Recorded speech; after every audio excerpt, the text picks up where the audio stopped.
Why would you get Sellers and Miles? That's a terrible draft. That's a terrible draft. Are you saying that because you think Sellers would want to play the point? I'm saying that because why would you get 2 point guards in a draft? If you get Olivia Miles, you don't need Cheyenne Sellers. So why would that's silly? So you think she can't play another position? Because that was he just told you. People in the chat they think she can play the 3, the 2. See, but this is Lakeisha. This will frustrate me. No. I know, but I know. But let's use logic here. I'm not an emotional guy. I'm a logical guy, right? Let's use logic here, right? They think she could play the 3, right? How many threes did she just take? I don't think she took any. So why would we logically, right? Why would we put her at the 3? It don't make no sense. To be honest with you, Brooke, she took the best shot. No, that's great. But if she's playing a 3, where's she gonna be standing at? If the point guard is coming down the court, if Olivia Miles is coming down the court with the ball, you think she's gonna be standing in the paint? So let me understand this. What if we don't get Olivia Miles? If we don't get Olivia Miles, then we go get Sonia Citron. And you still wouldn't want Phelps? Hell no. Not the number 3 pick. No, not at 3. I'm just saying at 10, you still wouldn't want Phelps. I wouldn't. I don't think she fit the sky. She's a good player. She don't fit what we trying to build in Chicago. I know who I want. I ain't got to say it no more. We done went over this. Y'all can say whatever. She know who I too, isn't she? She didn't. She up in the draft now. She won't even be there at 10. You don't think so? I probably won't even be there at 10. She won't even be. Is the Kennedy Carter conversation over? No, it's not. It's not. We don't know what's going on with Kennedy Carter. Kennedy Carter conversation not over till after this. Till after. On the clock, Jeff P. Get your ass right and get my girl signed, Jeff P. I'm right down the street from your ass. Jeff P. You are on the clock. West Side is watching, boy. Get your shit right. Get your shit right, Jeff P. Straight up. We right down the street, homie. I don't think he heard you, bro. Dog. Hey. He heard you. Hey. And then look at this. Hold on, let me point this one thing out too, right? Because Juju ain't had the best game today. Nah, they're gonna struggle in the tournament. Look, no, but hey coach, watch this. What'd you say, Lakeisha? What is the reason why Juju didn't have a good game? Hold on. We'll talk about that in a second. Let me make this point real quick. Juju did but look, real talk. I don't mind answering that. I just want to finish my point because I think this is more important than even that point, right?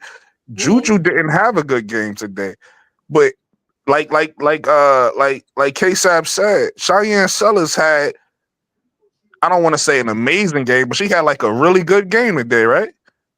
No, Cheyenne Sellers had the type of game. Cheyenne Sellers had the type of game to let people know that she has arrived. That's the type there you go. She had that type of game letting people know she arrived, right? Yeah. But that didn't help her. Look, but listen to what I'm saying. All that rim running didn't help her win the game. But that's not a. So my point is that's not winning basketball, bro. We in a era now with a 3-point line. So if you don't ever want to use it, that's gonna hurt your team. That's gonna hurt your team. You can't score all of your points in the paint like that. You got to take some shots from the perimeter.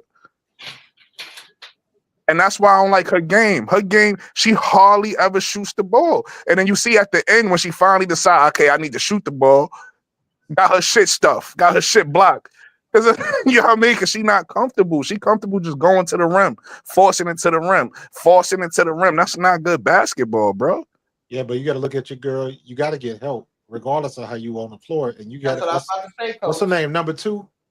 You can't say she didn't have help because Schmeichel was the reason why she even had an opportunity to be in the game. Schmeichel was the one that was stealing the ball. She the one was getting all the steals and scoring. So you can't say she ain't have help because it was the help, the reason why they even was in the game. And she was also 6 for 21. She was 6 for 21 from the floor. You got to be better than that. You talking about Smichael? Yeah. Oh yeah, Smichael got to play better. But what I'm saying is she did her part as far as on the defensive end. Okay, but you still got to put the bucket in the basket.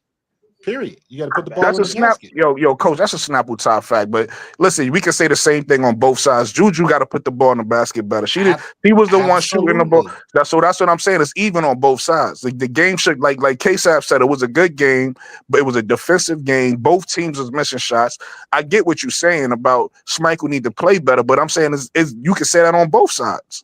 No. I'm not disagreeing with you. But you look at what Juju did. Juju didn't have the greatest night shooting, but she also got 19 from Kiki Iriafen.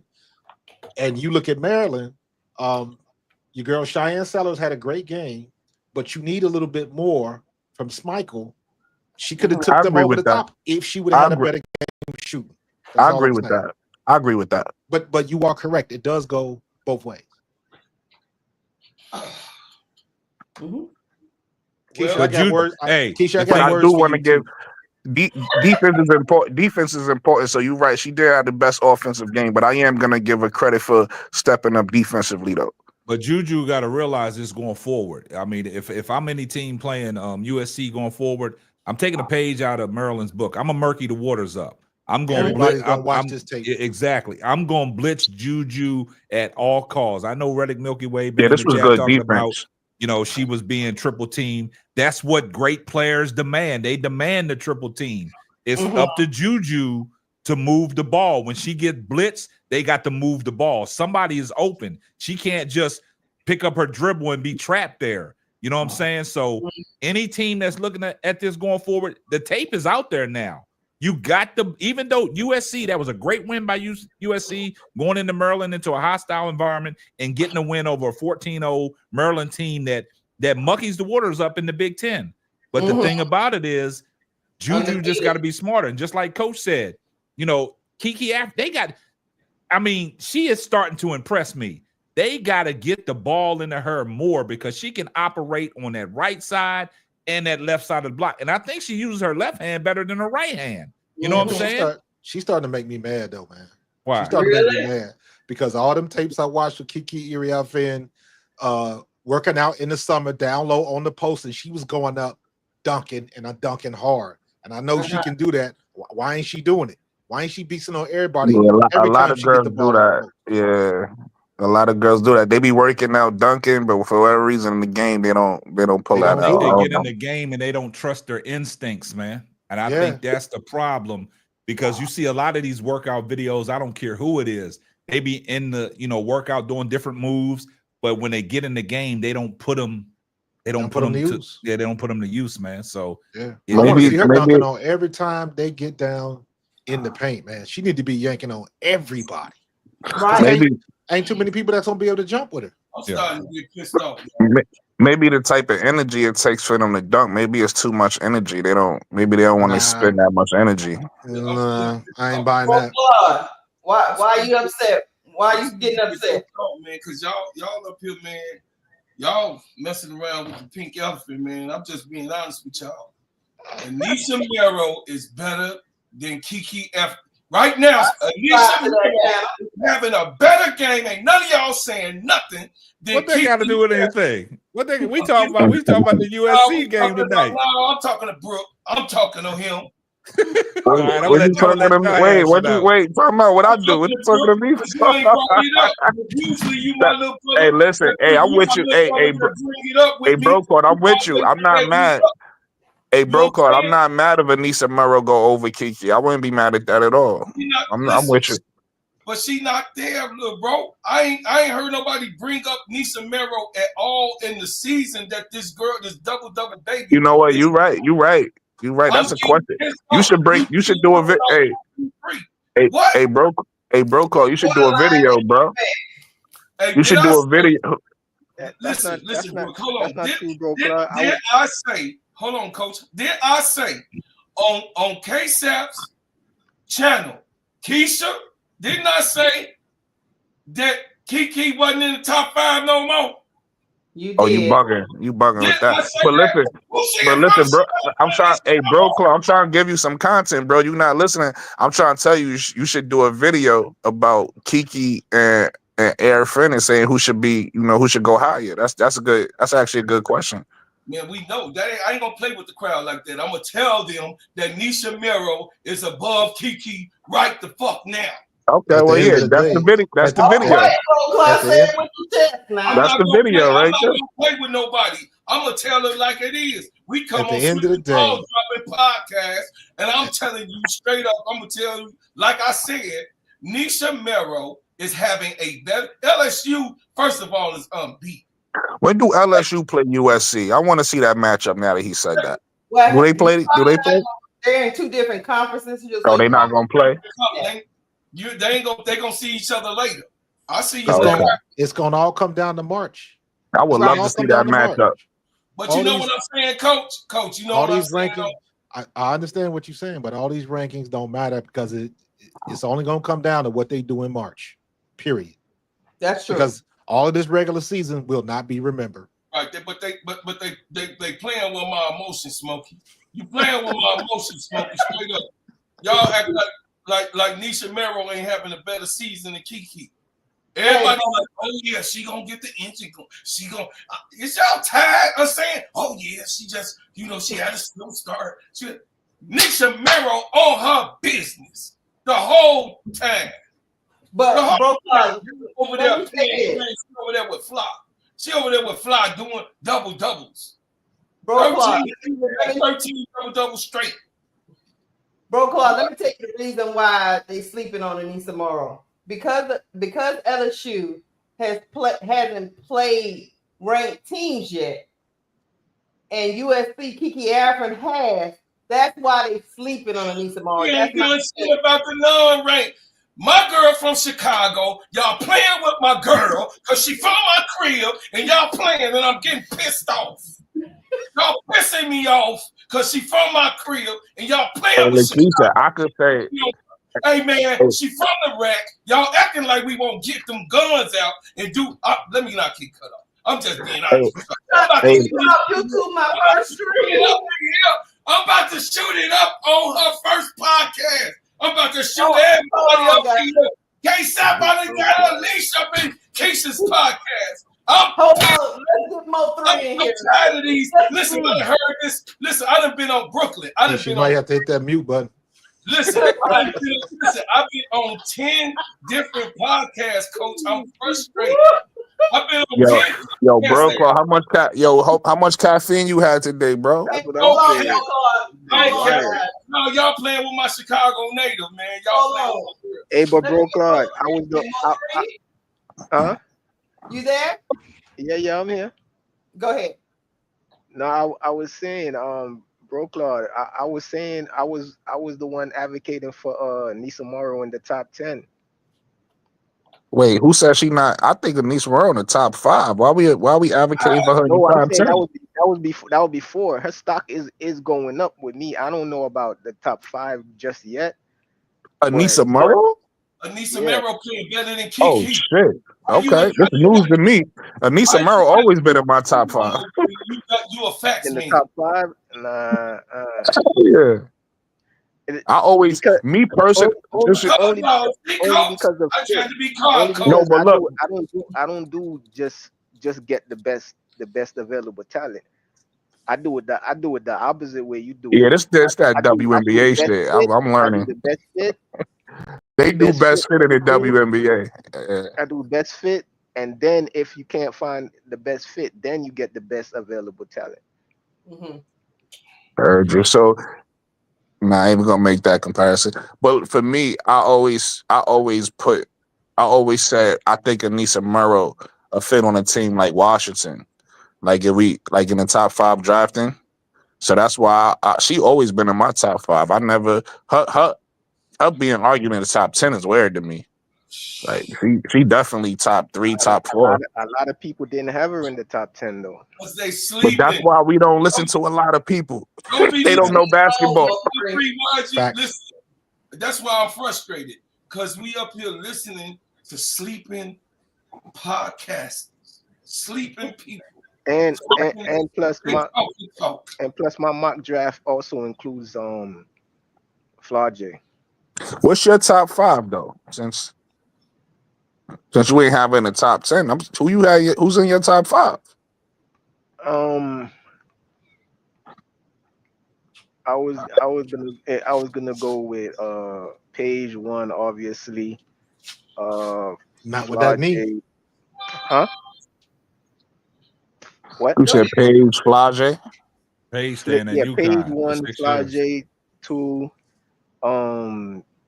freaking Olivia Miles 3, Kiki 4, or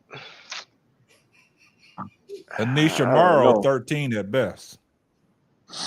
13. What? Okay, Sal, you trying to get clicked off the live. That's what you trying to do. You want me to boot you off. That's what it is. You tired of rocking with me. That's all you gotta say. You ain't gotta get up here and troll like that. Nah, Bro Claw got that shea butter coming out his head. I don't know. You might be right, Brooklyn. Nisa might be a better fit for Washington. If you look at Washington, the reason why Washington, the Valkyries. if you look at Washington, they weakness is at the small. The Valkyrie is just gonna pick like try to get a name player. That's why I don't, because they don't want to win. I don't know. Their goal is not to win. Their goal is just the game. It's just But the game. they not gonna win regardless. Even if they got a big name player, they not gonna win. But when I look at Washington, big for the name. They're not really necessarily going for skills. That's one of the reasons why they picked up that don't make a lot of sense. From Vegas because of her. They wasn't. But I think so we having multiple conversations. Right? When you do, a lot of people, whoever thought, and I got preferences because I got some haters in the chat. I'm not listen. Listen, let me preference this. My moderators yet. Yo, no.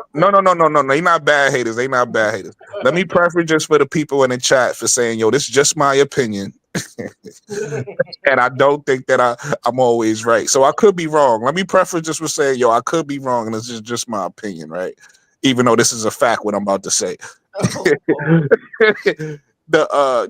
You never supposed to get the expansion anytime you do an expansive draft, you're not getting the best players. You always getting everybody's scraps and leftovers. So anybody who thought that the Valkyrie was gonna get some type of competitive team through an expansive draft is crazy. Like they wasn't gonna get nobody in that.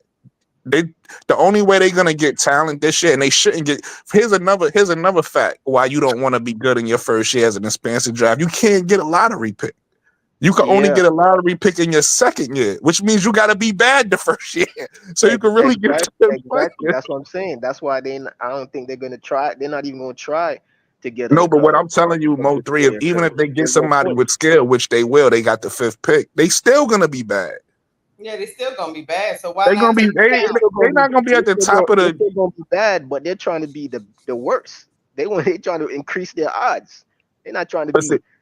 But what I'm saying is, you don't the bad bunch. They want to be the worst of the bad. If you put yourself in them shoes, though, Mo 3, if you a GM, right, and you the Valkyrie, and you could get. Listen, Lakeisha know who I want at that pick. If I'm the Valkyrie, you could get a player like Dominique Malaga, right? Who everybody's making a good point. She probably not even gonna come out this year, but you could get her on your roster, right? That's next different. year. Guess who's gonna be in the draft next year? Tanaya Lotson.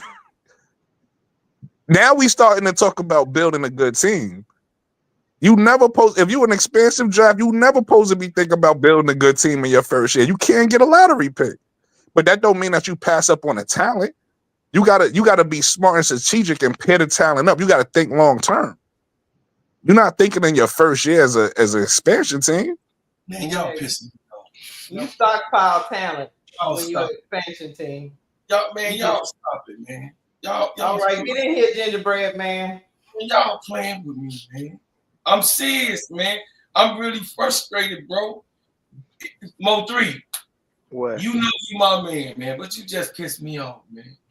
Why? I thought you was riding with me. I thought you rolled out with me. I know you could give me a few corrections here and there. You Like, I'm saying, what did I say wrong? I agree Oh, with you when I hey, said Mo 3, Mo I 3, put Lisa in the top 5. She's number 4. She going number 4 to Mystics. Okay, What's the Hey, problem? Mo 3, he was mad. Hey, Mo 3, he was mad at me a second ago. It's your turn, bro.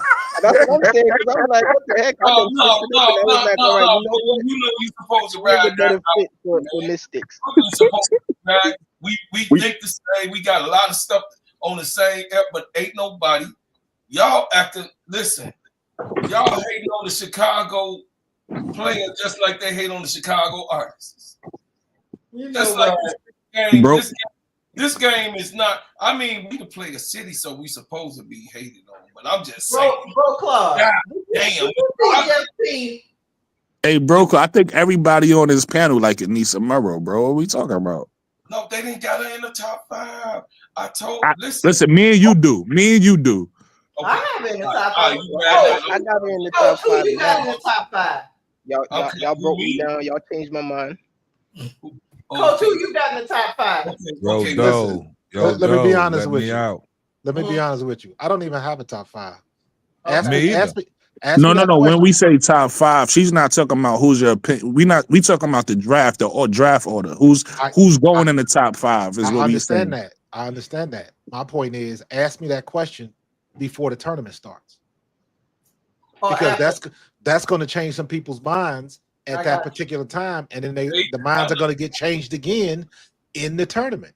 Because the regular season doesn't matter.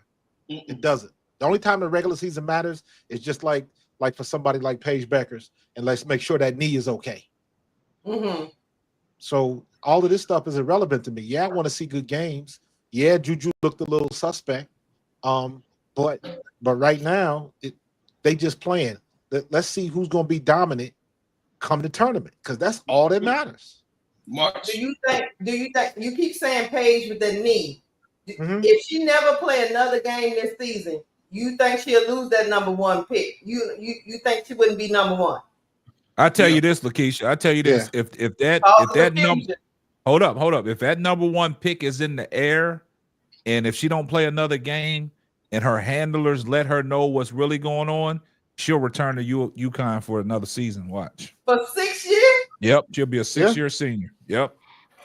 The good news is she'll be back. The good news is Paige is gonna be back in about 10 games, y'all. She's fine. No, I'm just saying if her handlers and that number 1 pick is in the air, she'll go back to UConn for 6 seasons. Watch. She's only out for a week. Yeah, she's gonna be fine. And the week is she's not gonna go number 1. She's going back to school. They just being safe. And I'm gonna push back on you a little bit, Coach. The tournament doesn't really determine who goes where in the draft. It does help some people's draft stock. It might help you move up or move down a little bit, but you could lose. You could be a person that look at Rakia Jackson. She was a 3rd pick, right? Tennessee lost in the I don't know which round it was, but they didn't make it to like the Elite 8 or the Final 4. But you can't say that, because Tennessee lost to USC on that 3-point by Camilla Cardoso. No. I'm just making a point that even if you lose in March Madness, you still could go high in the draft. She was again. We talking about top 5, right? She was still a top 5 pick in the draft. Right, but she did. It wasn't like it wasn't like she played badly though. No, I agree with that. I'm just saying, like, you don't have to make it to the Final 4 or to go top 5. And I'm not saying that. What I'm saying is that you want to look, and this is, let me say it like this. This is my opinion. When you looking at people to go to top 10, you want to see how they perform when the pressure is at its greatest. Absolutely. Why you think like your boy didn't win the Heisman, the boy from Boise, because the competition wasn't that tight. So yes, he's good, but when your competition is mid, they're gonna judge you accordingly. So when all of these ladies, these top 10 and top 20 athletes coming out in the WNBA draft, when all these seniors come out, what are they gonna do in the tournament? Because That's what. But you said it perfectly. They might slide up or down a few spots, but those few spots can make a big difference. No, absolutely. Yeah, absolutely. So I look at it from that standpoint.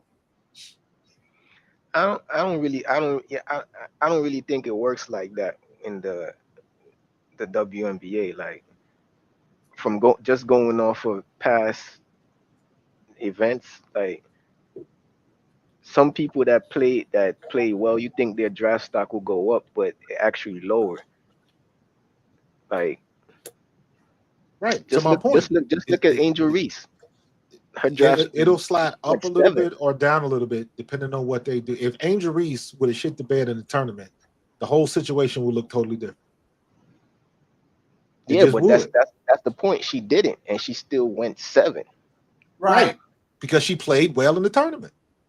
I think Angel Reese was different though. The reason why Angel Reese I think went 7, again, everybody don't get her game, right? Like the people who love her, but the people who don't love her, they look at her flaws and say, well, she can't shoot the ball, she can't do this, you know what I mean? They look at the things that they feel like she quote unquote can't do, and that again that brings us to the point we was making yesterday. That's why the WNBA didn't know what they had in Angel Reese, because a lot of people who don't believe in Angel Reese look at Angel Reese and say, oh well, she's just a glorified role player, so we don't, she's not that good. But they so Angel Reese is a little different. But they love Kiki. That's she my missed whole several point. bunnies tonight. But that's my whole point. But Kiki, the difference with Kiki though, what you do in the tournament, because you remember, they look at more like your skill set. Most outstanding player for the March Madness tournament. She basically, that's basically how they do the MVP. She was the best player in the entire tournament, and she might have did it again if she didn't get injured the second year. That's right. She was better. She was playing on a golf ball on her ankle. And then you also got to. It's not really what you do in the tournament. They look at your style of play. Yeah, they look at your skill set. If they're not feeling your style of play, they don't care what you do in the tournament. That's what I'm saying. That doesn't really matter in the WNBA. The way they're looking at it is they're looking at your style of play. They're not really looking at what you did in this tournament. I get where coach is coming from though, because it is what he's saying. It is like that in other leagues. The WNBA is unique. The WNBA, I'm learning because even what Mo3 said earlier, the WNBA I think they do care more about fit than talent, which is weird to me. Yeah. Like if you that's the Carmelo Anthony Darko Milicic situation, right? Like you never pick Darko over Melo, but Darko was a better fit. But that's what they do in WNBA. They gonna pick the fit and let the talent go somewhere else. That's stupid to me. But hey, that's what I'm saying. That's how they do it. Hey guys, Mike in the chat say we be glazing Paige. Nah, I ain't listen. I'm the Mike done made KSAP in the live. I ain't dealing with Mike. I ain't dealing with Mike. But the last thing I wanted to say about this conversation we having too is also the last thing they take into account is they judge how you gonna translate to the WNBA. And that's another reason why Angel Reese dropped, because they didn't think she would translate. So and that all goes up into style of play. Yeah. We got Jay Burns just added to the party. Hey, Jay Burns. Hey, Burns, what's up, Brody? What up, Jay? Take your mute off. He on mute. Yo, Jay Burns, will give you a word of advice. Make sure Anissa Murrow on your top 5 if you don't want to upset Bro Club. Nah, never that.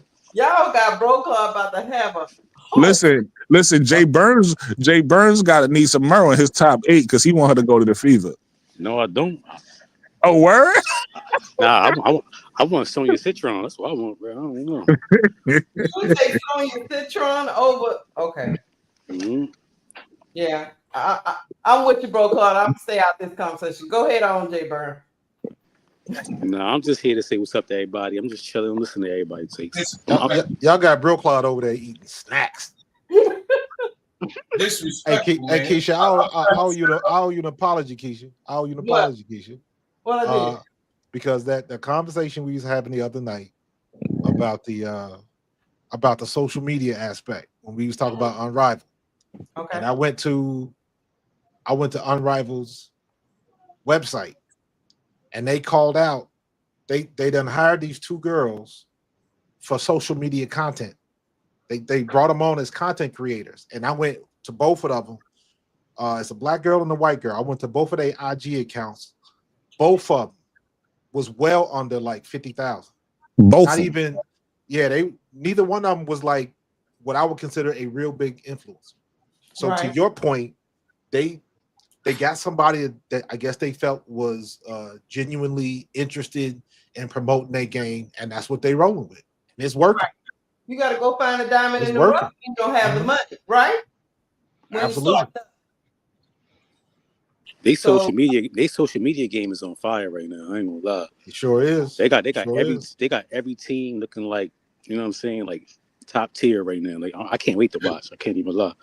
And look, on top of that, yours and KSAP coach earlier concern, they kind of took care of that too, because they, Cam Brink and a lot of the players are saying that they got medical staff there taking care of the players. Well, hey guys, we got Brass Tack just came up. Hey, Brass Tack. Yeah. What's up, sis? What's going on, family? What's up, Brooklyn? What's up, Gingerbread Man? What's good, Brass? What's up, Case Sizat? You feel me? What's going on, Coach? What's good? Yeah, y'all feel me. But yeah, I was on my way to work, so I couldn't jump in real quick. You know what I mean? But I heard Bro Claude crashing out. Hey, Brass, tell him, Brass, you remember? Tell him what I said about Nisha Mero on Zoe, and Zoe cussed me out. Go ahead, tell him, Brass. You thought she was better than Kiki. You think she's better than Kiki? That's what made Zoe crash out. I'm not mad at that though. I mean, I feel like I'm not either. I agree, actually. I feel like both of them, like regardless of who you like, if you like Kiki better, if you like Anissa better, they both got qualities where you're not going. You know what I mean? It's really up to your preference.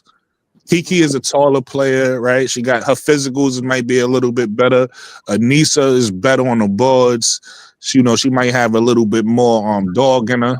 You know what I'm saying? Like I don't. They both got good mid-range jump shots. So I don't know. I ain't mad at whoever. If you think Kiki better, I ain't mad at you. If you think Anissa better, I ain't mad at you. But I want to see that matchup now that he said it. I like I said in the chat during the game when K-Sap saw my comments. Kiki for me, she missed too many damn bunnies for me. She do.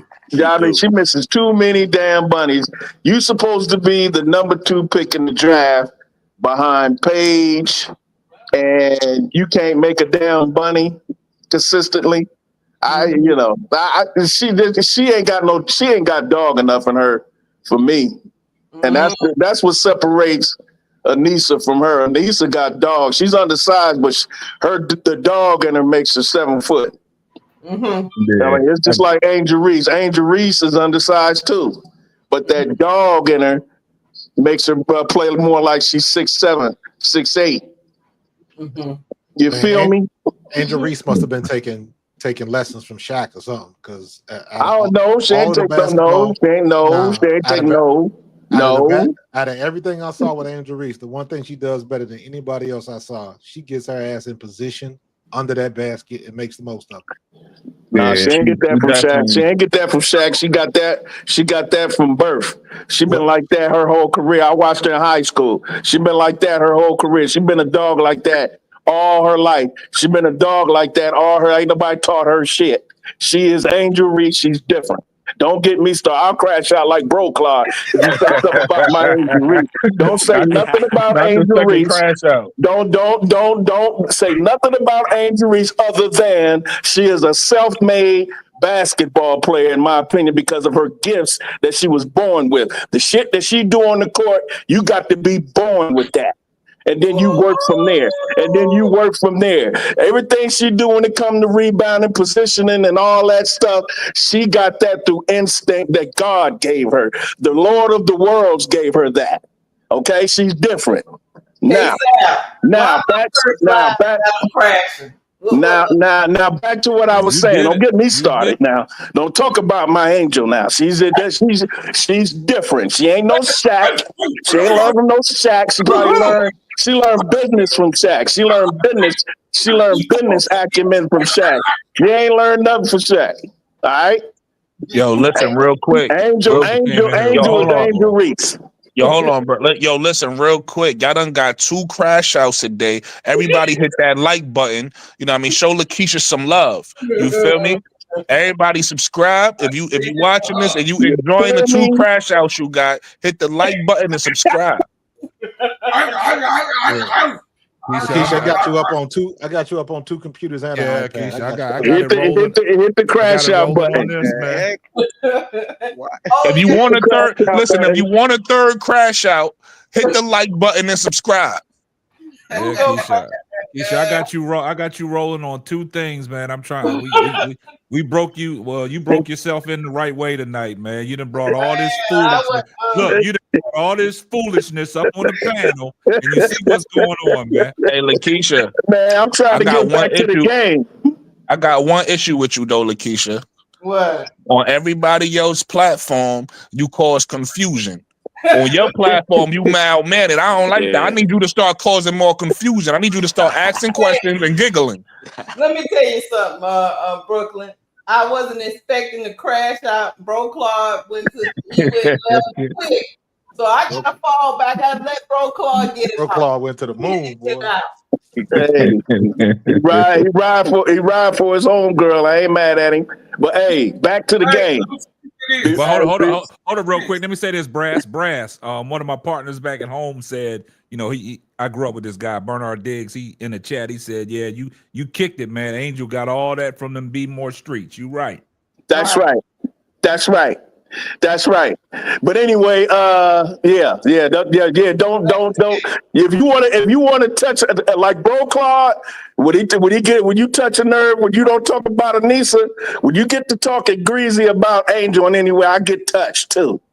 I get touched. So leave her alone. Anyway, back to the game. Listen. Y'all need to quit all this juju over to critiquing. I know to whom much is given, much is required. I get that. Not juju over critiquing. I get that. I get that. From whom much is required, when God gives you that kind of talent and that gift, I get it. But damn it, she's just a sophomore. Give her time, and it's just one game. And going back to what K-Sap said, K-Sap, I grew up in Ohio, bro. I know exactly what the Big Ten is all about. Brass, where you from? Trust me. Cleveland. Okay, I grew up in Columbus, Ohio, but I live in Cleveland now. I was born in Cleveland, but I grew up in Columbus. Now I'm back in Cleveland. Yeah. So I grew up right smack. Boy, bro. Huh? I'm a Cincinnati boy. There you go. So I'm right here in the Big Ten footprint. So I know how Maryland rolls, Casey. I know how Maryland is. I know how Maryland rolls. I know how Iowa rolls. I know how Michigan rolls. I know how Purdue used to roll. Purdue used to be a powerhouse in women's basketball when Stephanie White was playing there. Oh, my boy just sent me this. Hold on. Since you brought up Purdue, let me read these numbers to you. My boy just sent me this picture of this girl that had like a quadruple double or some shit like that at Purdue. Oh, that's high school. No, she's in high school. She's going to Purdue. Yeah, she's from Indiana. I know exactly what you're talking about. She's I think she's going to the McDonald's All-America game this year. And she's a high schooler in Indiana, and she got a quadruple double in a high school game. But she's committed to play basketball at Purdue. 2 of her sisters play at Purdue. She got 2 sisters that play at Purdue. And she got a brother, I think, plays for Kentucky or somebody like that. So they got basketball in their family. So she's and they got a sister younger than her. That's coming up. They said supposed to be better than her and her sister, older sister. They go to Purdue now. But yeah, her sisters go to Purdue. She's going to Purdue next year. So yeah, that quadruple double, she did that in high school. Damn. Yeah, but anyway, so K-Sap, back to what you were saying in the chat board, what you were saying earlier about the Big Ten, bro. I grew up just like you, because you in Minnesota, right? No, I'm in Texas, but I was born in Maryland, man. Oh, you was born in Maryland. Oh, so you know all about it. Oh, The yeah, DMV. born and raised in Maryland. Well, Yeah, the DMV, basically, baby. you grew up in the ACC. Yeah. Yeah, you grew up in the ACC. Yeah. Back when Gary Williams was the head coach. Williams, they had Walt Williams, Joe Smith, all them. That's right. Yeah. That's right. That's Ron right. Dixon, I just sent it to your IG. Steve Blake when they won the championship, Yes, man. Yeah, yes, I'm there. When Maryland yes, brought it yes. home, yeah, national championship. Now, after I was born in Cleveland, After I was born, my mom broke up with my pops and moved to DC with her brother. So I know about that area too, because my cousins live in DC. And when I moved back to Ohio, every summer I would go back to DC because my aunt and my uncle lived in that area. My uncle lived in Silver Springs, Maryland. There you go. and my aunt lived in DC. Yeah. Okay, she lived on Wyoming Street. Okay. Because all them streets named after states. Right across the Beltway, man, off of 495. We got That's right. That's right. So I'm familiar with that area. I'm familiar with the ACC too, and I rooted for Maryland when they had Joe Smith and all them cats, man. See, back in my days, it was all ACC in the Big East. It was the That's ACC right. in the Big East, man. I used That's to love right. Big That's Monday, right. Georgetown, Villanova. That's right. Yeah, boy, Patrick Ewing. My two squad, favorite teams growing up was Georgetown and UNLV. There you go. BJ put it in there. ACC in the Big East, man. That's George. Hey, what you say? Georgetown and who else? UNLV. The Running Rebels, man. Yeah, those are my two favorite teams. I used to have Georgetown and UNLV gear. The reason why I fell in love with Georgetown, number one, when I was young, I thought they was an HBCU because John Thompson had an all-black team. I thought they was an HBCU at first. Yeah. So he had an all-black team. So I was like, oh, I get with this. I like UNLV because they were street ball types, and that's what I grew up on. You know what I'm saying? Street ball. Stacey Augmon, That's Moses right. Scurry, Anderson Hunt, Greg That's Anthony, Larry Johnson. Yeah. That's right. That's right.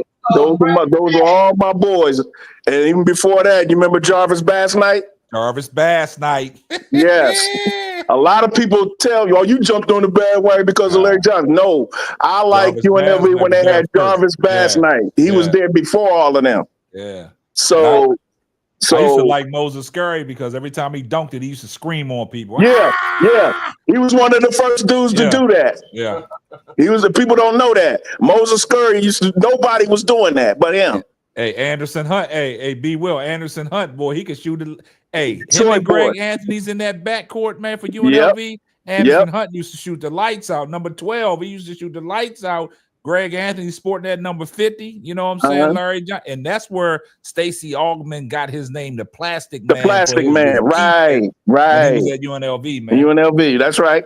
But defensive specialists. Yeah, them Georgetown days, man, when you had Moses Scurry, Patrick Ewing, you had Ralph Doughton, Reggie Williams, David Wingate, man, you had them all. And then you had look, I don't know if y'all remember the year that Victor Page was there. I remember Victor Page. Allen Iverson. He played with Allen Iverson, right? And Junkyard Dog, Jason Williams. Yeah, Jason Williams, yep. And Othello Harrington. Othello, number 50. Othello Harrington, yep. Lonzo Mourning. Lonzo Mourning, had great bigs that come out of, Yep.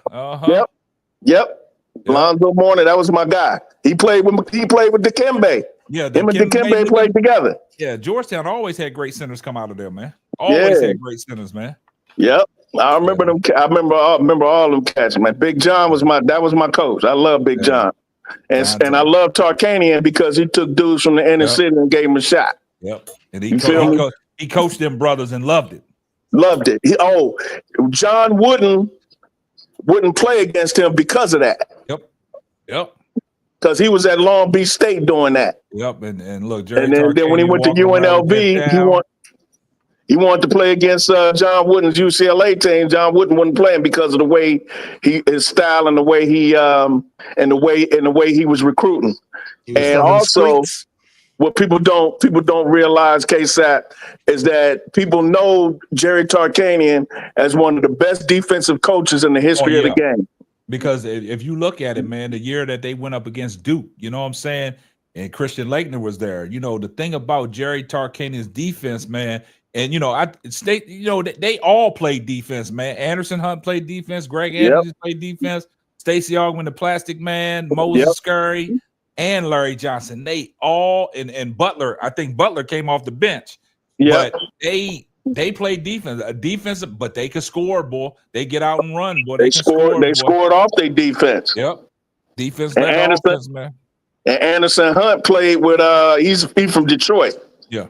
He played in high school with he went to the same high school Jalen Rose went to. B. Will said he went to his high school. What high school you went to? Southwestern, Detroit Southwestern or something like that. I don't think I think he gone. I think B. Will still there. Oh, is he still there? Yeah, he said that Anderson Hunt went to his high school. I was trying to figure out what high school he went to. I think it's Detroit Southwestern because I remember them because they were always ranked in the USA Today high school rankings back in the day. I used to look at them rankings all the time. Yep, Southwestern. You right, Brad. Yeah, Detroit Southwestern. Yeah, and there was you remember Ronald Isley? Ronald Isley. He went to Detroit. He went to Detroit Southwestern with Anderson. No. That was Harold Isley. With Jalen Rose. With Jalen Rose. Was that Harold Isley? Howard Isley. I'm about to say. Howard Isley. Howard Isley. He played for Utah in the league, right? Huh? Didn't he play for Utah in the league, right? Yeah, and he played for Boston College. Boston College, yeah. He went to Detroit Southwestern with Jalen Rose. Yeah, you're right. And also they had another teammate that went to Minnesota that went to that same high school that I forget his name right now, but me and B Will was talking about that. Okay. So they had 3 dudes that go Division I major, went to Big East, Big Ten, and UNLV. I got a question, guys. What's that? So Brad Satch, do you think we was being too hard on Juju? I'm joking a little bit, but Vashawn Leonard. Yep, Vashawn Leonard went to Southwestern. That's right. Yeah. We had, because being in the Big Ten, we had to deal with them jokers at Ohio State. So, but anyway, to answer your question, it was a tongue-in-cheek statement, but I felt y'all was getting a little too hard on Juju. She's a sophomore, but one game. And what I was saying about K7, the Big Ten, when you in the Big Ten, she's going to find out you ain't going to be able to get that off in the Big Ten like that. Mm-hmm. Because it's too physical. It's always a battle between the SEC and the Big Ten when it comes to physical basketball. It's different from the Pac-12 where it's finesse and the skill. You know what I'm saying? Yeah. In the Big Ten, you get beat up. Both the men and women. Because you talk about dudes in the Big Ten that some of them also play football. Right. You know what I'm saying? And the same in the SEC. A lot of these cats that play in the SEC, they played high school football. You feel me? Gotcha. So what do you think of fellas? Was this a coming out game? I think no. I don't think that's a coming out game. I think that's a remember me game because she been balling there ever since she got to Maryland. This ain't nothing new. She got a chip on her shoulder. Yeah, I mean, yeah, because Juju. They talk about Juju Watkins, and they get up for those kind of games. Yeah. But what I'm saying is, when it comes to her, she been balling. And I got to ride with my Cleveland girl. She from Cleveland, just like her daddy. Brad Sellers, and that's just how we do here. But Brad Sellers still got that high top fade too, don't he? He probably do. Who he played for? He played for the Bulls, right? He played for the Bulls, yeah. And he played college at Ohio State, but but I keep telling people that Ohio produces great women players. I'm telling you, Nas Hillman, who plays for who she play for, the Atlanta Dream now. Mm-hmm. Yeah, she played for. She's from Cleveland. She's from Cleveland. My girl, you remember? What's her name? But my girl from the Indiana Fever, she's from Cincinnati. Kelsey Mitchell. Chelsea Mitchell. She from Cincinnati. Zaya Cook, who was on that South Carolina national championship. Whatever happened to Zaya Cook, man? I don't know. She from Toledo. She should be in the league. She should be in the league. Yeah, I don't think she's in the league. She did I saw her on an interview last week. I don't think she because she was on Taya Cooper's Live. I don't know if she in the league no more, man. Y'all do the research. They was doing I think they were doing them 10-day contract type of things. Because she was drafted. She was on the Sparks roster. She was on the full-time roster last year. Yeah. I didn't see her. She wasn't getting no tick. Wow. And since I'm talking, let me say this real quick. Congratulations, Lakeisha, on your channel. Thank you. I'm happy for you. You're doing an excellent job. I wish I had realized that you were.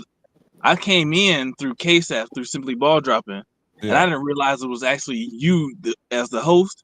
Yeah. And so I had to do my research and then switch over to your page. I mean, your channel. We appreciate that, B. Will. We appreciate that. Oh, for sure. But yeah, Ryan Cook, she just wasn't getting no tick for whatever reason. I mean, well, that's because there are not enough teams in the WNBA. No, there were more teams. Like, for instance, I bet you dollars to donuts, she'll probably make the Valkyries roster if she tried. I think she's still on her. I think she's still on her rookie 3-year contract. No, she was. I think she got one more year on that. She was playing on the Sparks though, but they got Odyssey Sims, and that's when they got Odyssey Sims. She was on the bench. When they signed her to that 7-day contract, they just threw her to the bench. Yeah. Wow. Okay, well she's from Toledo, Ohio. Jordan Horston for Seattle. She from Columbus, Ohio. I mean, there's Ohio girls littered all over the WNBA. My girl for South Carolina. You know what, Lakeisha? Oh shoot! Daniel. No, not the freshman. She's a senior now. Shoot.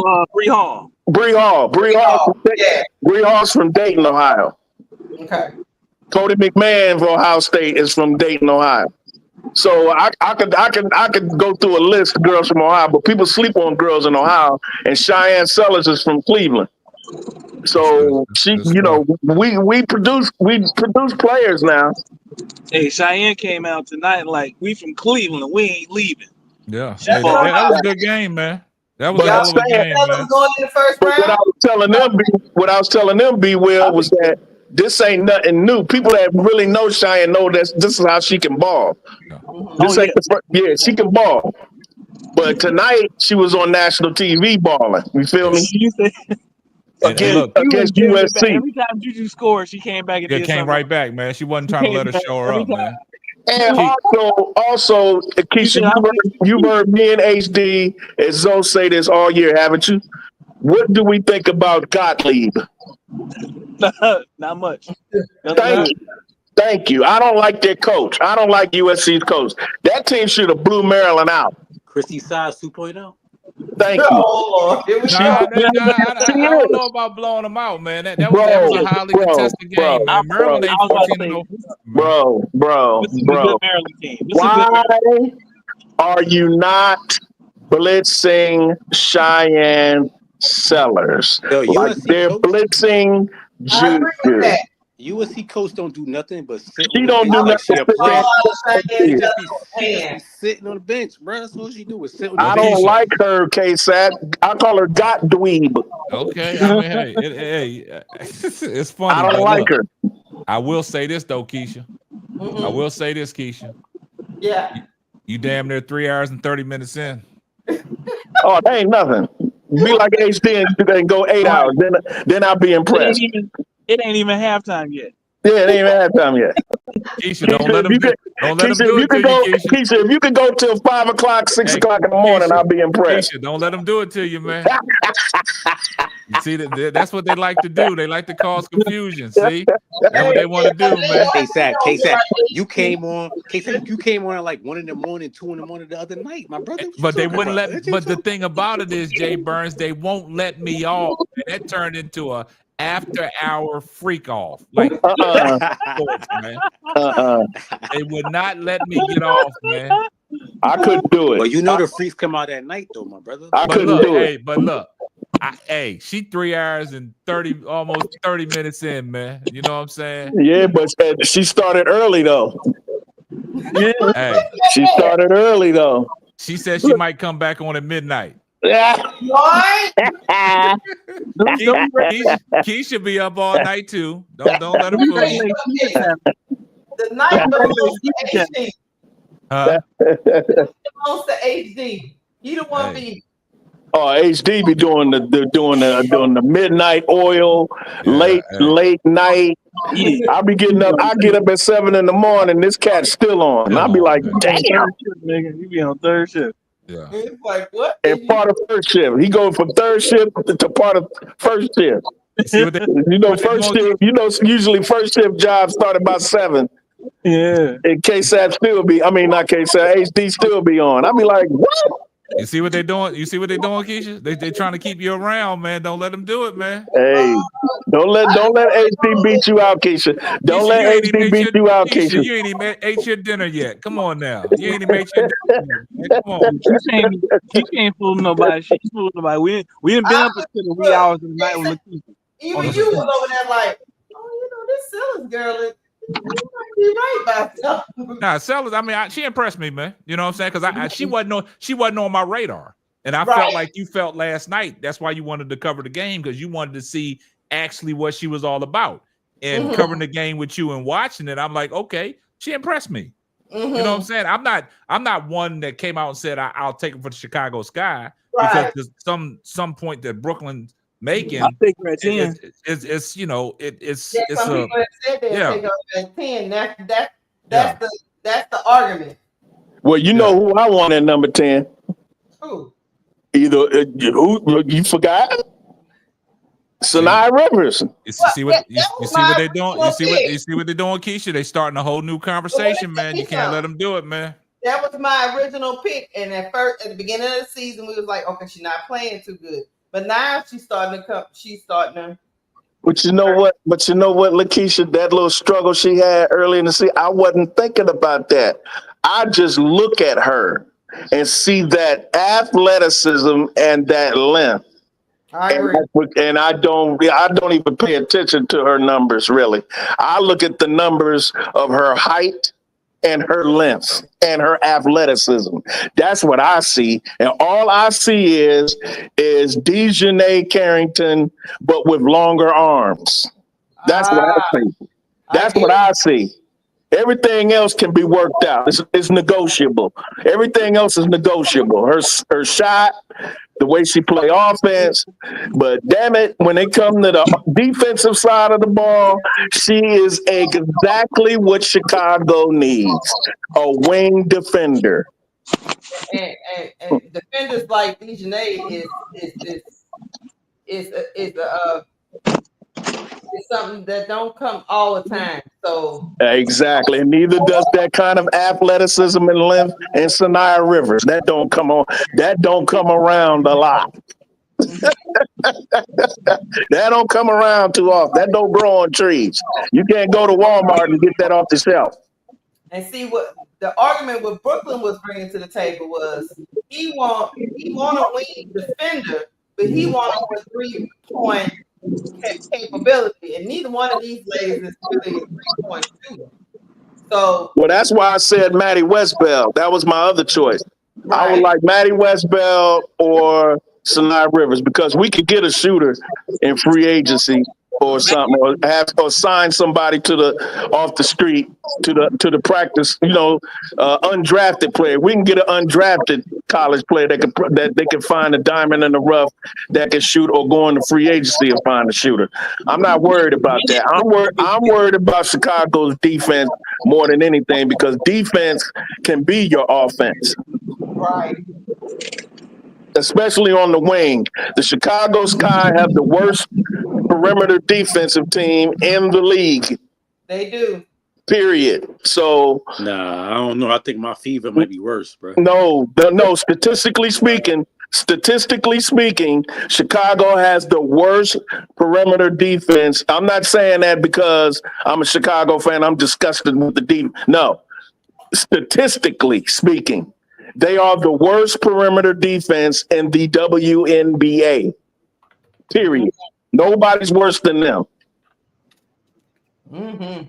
By the numbers, go by the numbers. And tonight, Sellers played very good defensively. Like she frustrated. She frustrated Juju all night. Yeah, because she's big. She's big, strong, crafty, and she's been around a long time. Gotta remember, Sellers is a senior. I think she's a super senior, and she's old. I think she's like 23. Let's see. Let me look that up. She a senior. She's 6'2". She athletic. She can stay with Juju and stay in front of her. Yeah. And provide that length so Juju can't see around her. Yeah. Have fun. Have fun now. Have fun now. Oh yeah. Have your fun 21. now. She's 21, Brass Tag. Oh, she's 21? Mm-hmm. Ooh, I didn't know she was that young. I thought she was older than that. Okay, so yeah, but she turns 22 next year. But yeah, have that fun now.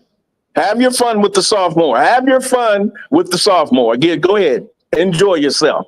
Because by the time she's a senior, you ain't gonna be able to holler at her like that no more. Trust me. But I agree with you with the coach because USC coach. I mean, that Maryland team she's trash. That Maryland team is pretty much Sellers and nobody else. And the other lady, but she didn't show up tonight. Not offensively, I forgot her name, Smilky or Smikely. Yeah, the girl from Rutgers. Yeah, she didn't really show up tonight. But yeah, I don't understand how the USC coach didn't see to get the ball out of Cheyenne Sellers' hands. She not every the time. Coach. She not the coach. Juju the coach. I promise you. Like she don't do nothing. She don't do nothing but sit on that bench and just be talking to her assistant coach. That's all she do. She sit on the bench and talk to her assistant coach. Whenever something go wrong or something, they put the camera on her. She just sitting on the bench talking to her assistant coach. Juju's running the offense, bro. That's what I'm saying. Like, and Beth Burns is her associate head coach. She's supposed to be a defensive specialist. Right. I can't tell. Yeah, they highlighted her during the game. Brad said they say she's a defensive specialist. So I can't tell. Yes, yeah, Chad. Smikely didn't have offensively. I think she was like 6 for 21. If she could have gave them something, they might have would have pulled that win out. But it was just like it was Sellers or bust. Whatever her name is, she had some clutch plays, but she just wasn't hitting efficiently. Like that's all it was. Listen. I was listening to Brooklyn on the way to work about Cheyenne Sellers. Did she win the game? Nah, bruh. It wasn't that Sellers didn't win the game. It's just that her teammates were doing bonehead shit at the end of the game, like taking ill-advised shots, taking ill-advised bad shots, and turning the damn ball over and not getting it to Shelly. Or Cheyenne, and not getting it to Cheyenne. Like you got like 2 players on USC in foul trouble. You should just get the ball to Sellers and let her drive to the hoop. That's all they had to do. That's all they had to do. And that's how she fouled out Juju. Yep, exactly. Yeah, because Juju had to stay with her. She was gonna blow by you. She got Juju up out that game. Her teammates still couldn't come along with her. That's why I said she impressed me. It's not about a loss. I will say this though, all the people that talk about Juju should be able to come out and go to the WNBA draft. This game tonight proved she ain't quite ready for that yet. No. Because the girls in that league are a lot stronger and faster, more athletic than Cheyenne Sellers. It was physical tonight. They would put her in the spin cycle. Yeah, they would put poor Juju in the spin cycle. You don't think that Juju could come out like a Kobe? You know, Kobe first year was kind of rough, but he got that experience in that first year. If she goes to a veteran team where they don't need her right away, I would go with that. But Juju's upside is of the nature of the weakest team who chooses first would choose her, and she would have to be the franchise player, and they would have to depend on her to win games. She is not ready for that. She's not ready for that physically or mentally, really. She's not ready. Stop trying to rush these girls. Just because you got a phenom don't mean you should rush her up to the pros. Nah, you can't do that. But you got to remember, Juju sparked that conversation. She said she wanted to be able to come on Whoever stage. sparked it. If she said, well, I would tell her, no. No. If I was her agent, I would say, no, you ain't ready. I agree. How many turnovers she had tonight? She had like 7 or 8, right? Oh, they were turnover city tonight. Hold on, let's see. I don't know how much Juju had. Like 7 had 8 turnovers. Yeah. Yeah. Yeah. Yeah. I mean, you gonna have games like that. She more sufficient. You gonna have more. I mean, you gonna have a game with two like that. I mean, it's that, and then Maryland not no joke. Actually, no. You did what I'm saying? They was doubling up. You know what I mean? She was obviously getting fouled, so but the refs let them play pretty much the majority of the game. They let them play, so I can't complain about it. Juju and they still won. Yeah. They still won. Despite her struggle, that's a good sign for me that she can struggle like that and the team still win. And despite their goofball coach, they still win. That's a reflection on her teammates. Oh yeah. That's still good. That was just awesome. I don't think real bad about the game. I really don't about her game. Right. I think that getting the ball in Kiki, they could do it better than getting that ball in there to Kiki. Because I do think that all of Kiki's season is not on her, it's on the coach. And the design that they have to play inside. And that's the same thing that Chicago Sky had, but USC don't have it as bad as Chicago Sky just had, girls. Bro, Claude, USC don't have no scheme. It's literally give the ball to Juju and let her figure it out. That's what they do. That's all they do. I agree, Jay Byrne. I agree, Jay Byrne. But, hey, you got some feedback. Sister Noble's here. What's up, Sister Noble? Hey, Sister Noble. To support my sister Lakeisha. I was tired as hell, but I'm gonna go on to come up on the panel and give y'all some energy tonight. Even though half the time I don't know what the hell I'm talking about, but hell, it is what it is. Figure stuff out eventually, but it's all good. Listen, USC, I am very proud of those girls. I'm proud of the UConn girls also. Oh yeah, they blew somebody out tonight. Oh, yeah, they beat the brakes. Yes. It was actually Xavier. That was Xavier. Xavier, Cincinnati. They got that's Cincinnati. Yep. Y'all don't sleep now. Artie Crooks had a game tonight. Oh, really? Iowa State. Iowa State. Yeah. Okay, I'm gonna go check that one out too. I tell you, I'm just really proud of women right now in sports. I'm just really sitting back, enjoying everything I'm seeing, and I'm really happy. I mean, every time I look at the Unrivaled League, I get some happiness and some joy, coming through the damn screen, and I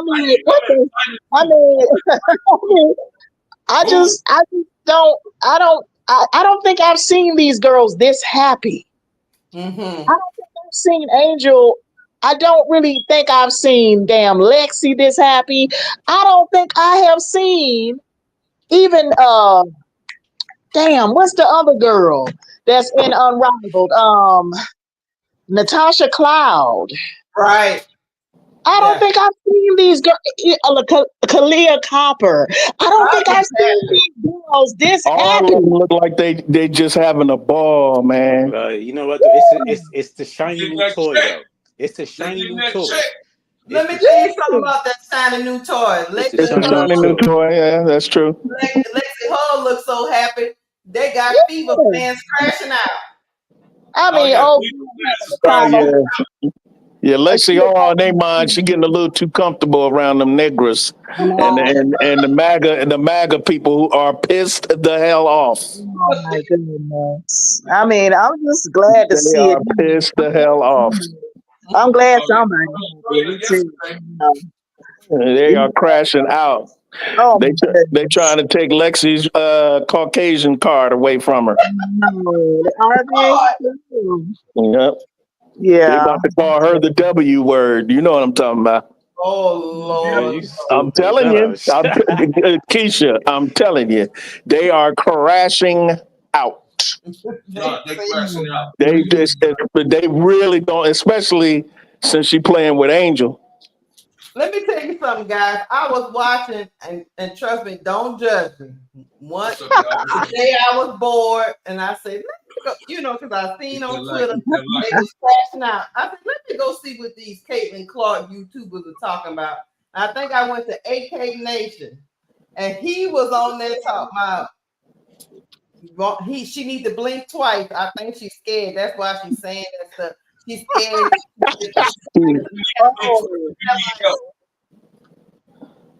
For real?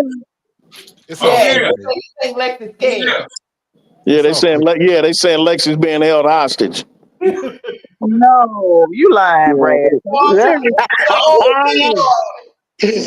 You got to go on these boards and look at them. These people are crazy. Sister Nova, these people are out of their skulls. I'm telling you. I mean, I seen something. You ever see that movie Get Out? I'm be honest with you, y'all. She's the white version of Get Out in their minds. Nah, y'all gassed it though. Y'all gassed it. But Brad, so you are really telling me that they really believe that she. Listen. Some of it might be hyperbole, and they just clowning, but they're serious. Nah, look, there was some people that was serious, but most of the time it was just people just laughing because she did look a little uncomfortable. We ain't gonna lie. She didn't look uncomfortable. It didn't look uncomfortable to me. Like, she looked a little uncomfortable. I ain't gonna lie. She might not be used to. She might not be used. No, she might not be used to being around sisters though. She might not be used to it. We don't know her. You know what I'm saying? Yeah, but she look like she's happy. She look like she's happy though. To be around them sisters. When she was on TikTok walking in like a dog. Hey look. When she start, listen. When the league start, we gonna start seeing everybody really happy or not. We gonna see. We don't know, bro. Everybody happy right now until people start messing up when you playing and everybody screaming at each other like, "What you doing?" There's gonna be some arguments. I just don't understand why y'all see all that positivity and you like, she look uncomfortable. No, she don't. You know what? You talking about them Debbie Downers? They just here to cause confusion. That's why they doing it. You know, I mean, you know them girls having fun because. So here's the thing: they all there together. Mm-hmm.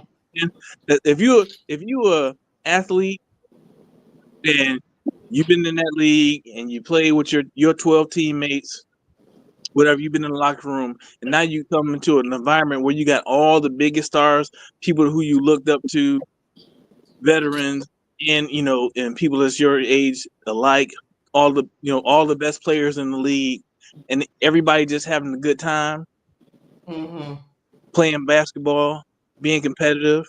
That, I mean, of course you're happy. Of course you be euphoric at this point in the game, right? Ain't nobody played the game yet. They just having fun, practicing, getting better. Of course, I think it's also the creature comforts that they're getting that they're not getting in the WNBA. 100%. You know what I'm saying? Gift bags, private. They're probably getting private air, but they ain't going nowhere because all the games are going to be in Miami. They got makeup artists. They got makeup artists. They got Fenty coming in and glamming them up. They got photo shoots. Photos, yeah. Sephora hooked them up. Yeah. Right now ain't no pressure. Thanks to Angel. Right now ain't no pressure. Yeah, exactly. Thanks to Angel and her connect with Rihanna. Yeah. So WNBA better step they their living game it.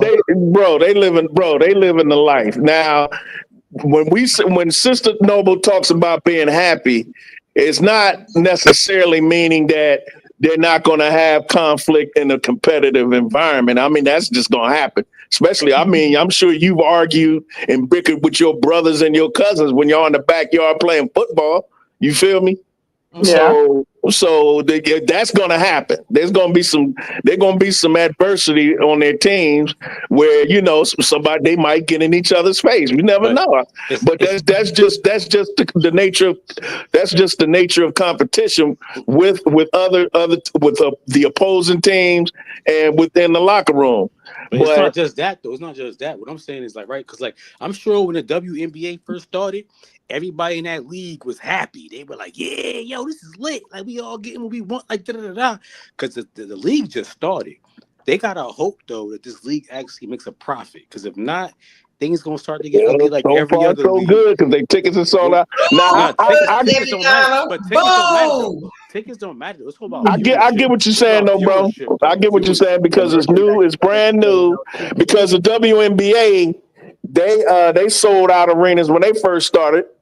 Exactly. They were selling out arenas when they first started, and then gradually the fans was like, you know what I'm saying? Exactly. And now it's coming back up, but we'll see. You feel me? Because their merchandise is selling like crazy. And they're marketing it the right way because the WNBA hasn't been marketed nowhere near as effectively as this Unrivaled has. But let's think about this too, right? What if the league now they got Clayton, they got Angel, right? They about to come on with all these new freshmen. I mean rookies next year. Then they gonna come with Juju and all them, right? They might start to turn a profit. If that starts to turn a profit where women can actually make money, there's gonna be no need for Unrivaled. You're not gonna have no off season where you need to go to Unrivaled to make no money because you're getting money in the WNBA. Well, like Houdini said, and in the meantime, and in between times, you got your thing and I got mine. Right. So that's what Unrivaled is saying. You do your thing, WNBA, but I got mine, and we gonna get paid where these girls don't have to go overseas and play. Yep, and right now they are getting promoted like they've never been promoted before. And that's the difference. That's why they happy. That's why they keying, acting like little girls, 12-year-old girls at a sleepover at a rich man's house. Because guess what? They just wanted a chance. If you give them a chance, if you do promote them and it flop, that's fine. But if you don't promote them at all, how can you say they're not relatable if you never promoted them? Right. Yeah. They giddy as hell because they see what's going on. These girls ain't dumb. They know exactly what's going on. They get a chance to grow their own personal brand. Yep. Yep. And don't have to play as many games as they don't even play as many games they do in the WNBA. Question, right? If Caitlyn and Angel, right, was never a thing, right? Y'all think the Unrivaled still would drop? I think Stewie and Nafisa, I think they still would have did it, but it probably wouldn't get as much fanfare because Caitlyn ain't in this league. It's just Angel. No, as far as those two, her and Cameron Brink with Kia Jackson, they are like taking like a lot of the momentum from Caitlyn and Angel, right? Like especially Angel because Caitlyn ain't in the league. I would go with that. I would go with that if Caitlyn had agreed to play in Unrivaled. What he's saying is somebody got feedback. Hold on, but what I'm saying is if they didn't exist though, you gotta mute bro Claude. If they didn't exist though, like you think they would have dropped the league though? Yeah. Nah. I don't think Yeah, so. the league was coming out regardless. Yeah, because they needed an alternative to go overseas. They didn't. It may not be as popular. I don't think they would have got the investors they needed unless they had Angel over there because they couldn't get Caitlyn. But if Angel wasn't going in, I don't think they would even got the investors that they got right now. I don't think so. What are you talking about? They announced the league before Angel even got into the WNBA. This is not okay, no, this is not a new thing. but No, I hold understand on, what he's hold on. saying. He's What I'm saying saying is with the momentum of the WNBA, exactly. it filtered through, and they carried it over, especially, and it didn't hurt that Brianna won the title. Right. You know, the two owners of the league, Brianna and Fee Collier, were playing in the finals. So all that moment, I agree that all of that momentum did help the league. Mm-hmm. No, Yeah, but he's saying that the league probably wouldn't exist at all if Angel and if there was no Angel Reese and if there was no Caitlin Clark. I disagree. And me too. No, I think it was still he was saying going to start. I'm not going to say listen. I'm not going to say it wouldn't have dropped. I just don't think it would have dropped this year. Nah, they had plans on it. Yeah. It was regardless of whether there was an Angel or Caitlin, they would have dropped it at this time anyway. They just got the benefit of that momentum. Right place, right time, right people. Yeah, exactly. Their timing is right.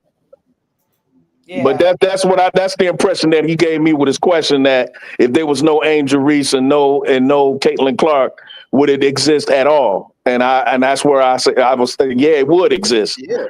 It probably wouldn't be as big. Probably wouldn't be as big. Right. That's fair. It's fair to say it wouldn't be as hyped. Right. It would still exist. But it would still exist. Yeah. And guess what?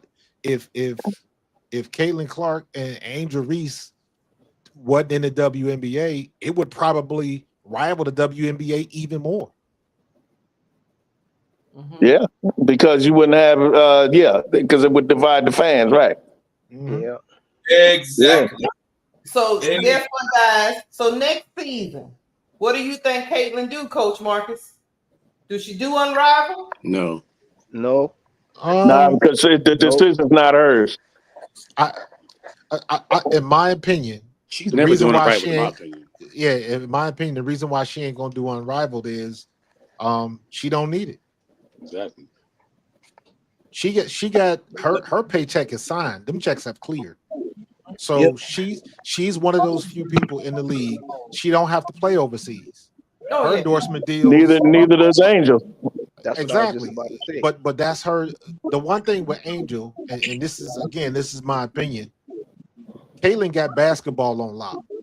She might dabble in golf a little bit, but basketball is where she's at. Angel is building her own brand, and it just seems to me that Caitlin Clark ain't worried about it.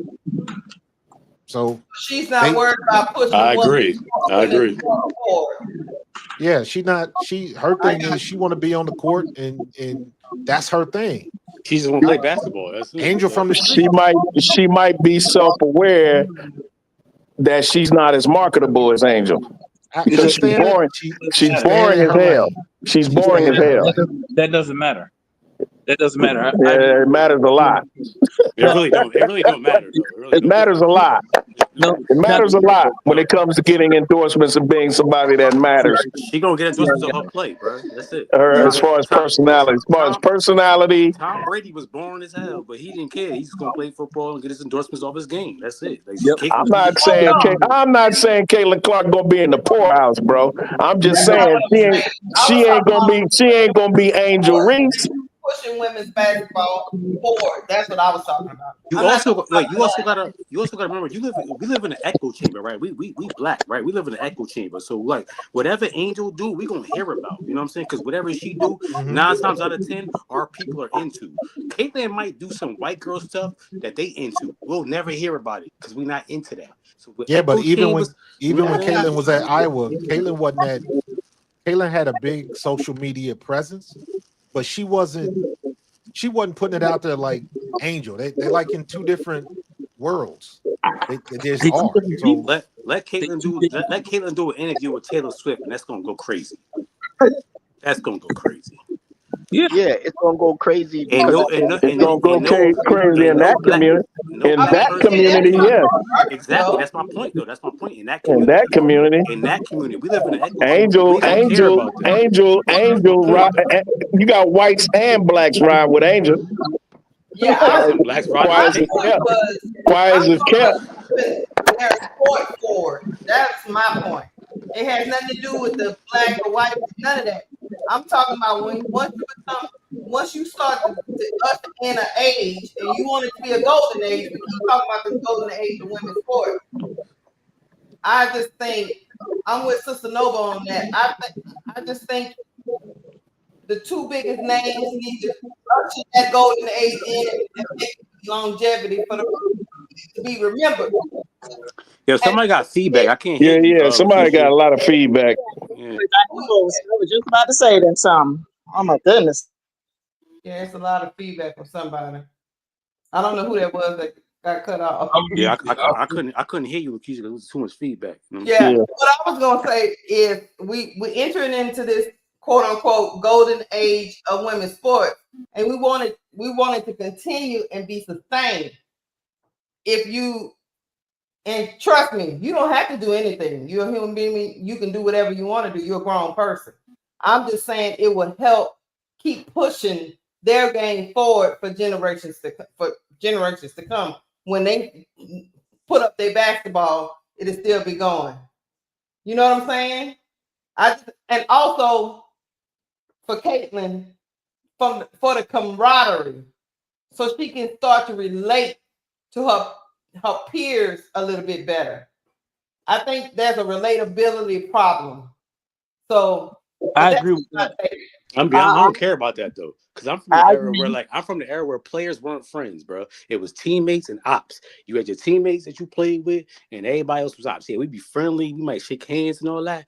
I think that's one of the problems with the leagues. Everybody want to be friendly. Like nobody want to have no rival. Like let's just go in there. We don't got to be I don't think that's what she's talking about. I don't think that's what she's talking about. Hold on, I'm not saying that's what she's talking about. Oh, I'm just okay. saying of me, like I don't need none of that from Caitlin. Just you know, but you don't got to be cordial with these. You know, I mean, now you don't got to be like more cool with them or more relatable. Nah, forget all that. No.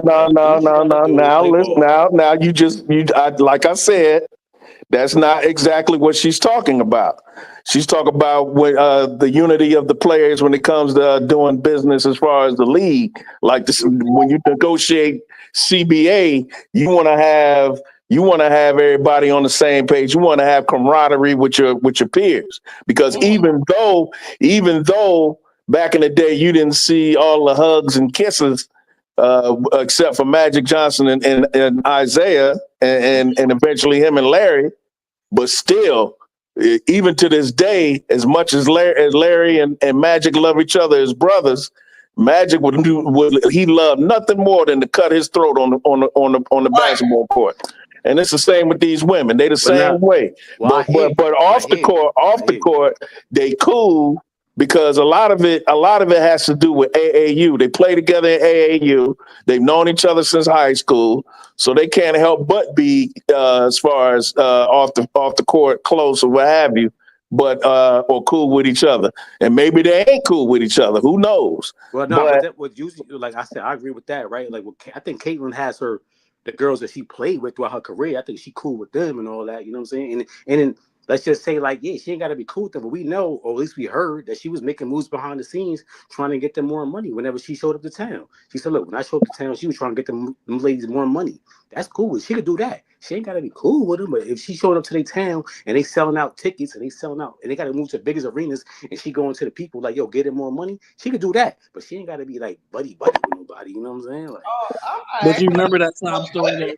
But you remember that sob story when everybody crashed out? Well, all the Caitlin Clark channels crashed out when Caitlin said nobody gives her advice. Remember that? That's what Lakeisha talked about. That type of camaraderie. Yeah, but right? they overblow that. They overblow the friend stuff. That's my point. First of all, let me be honest with you.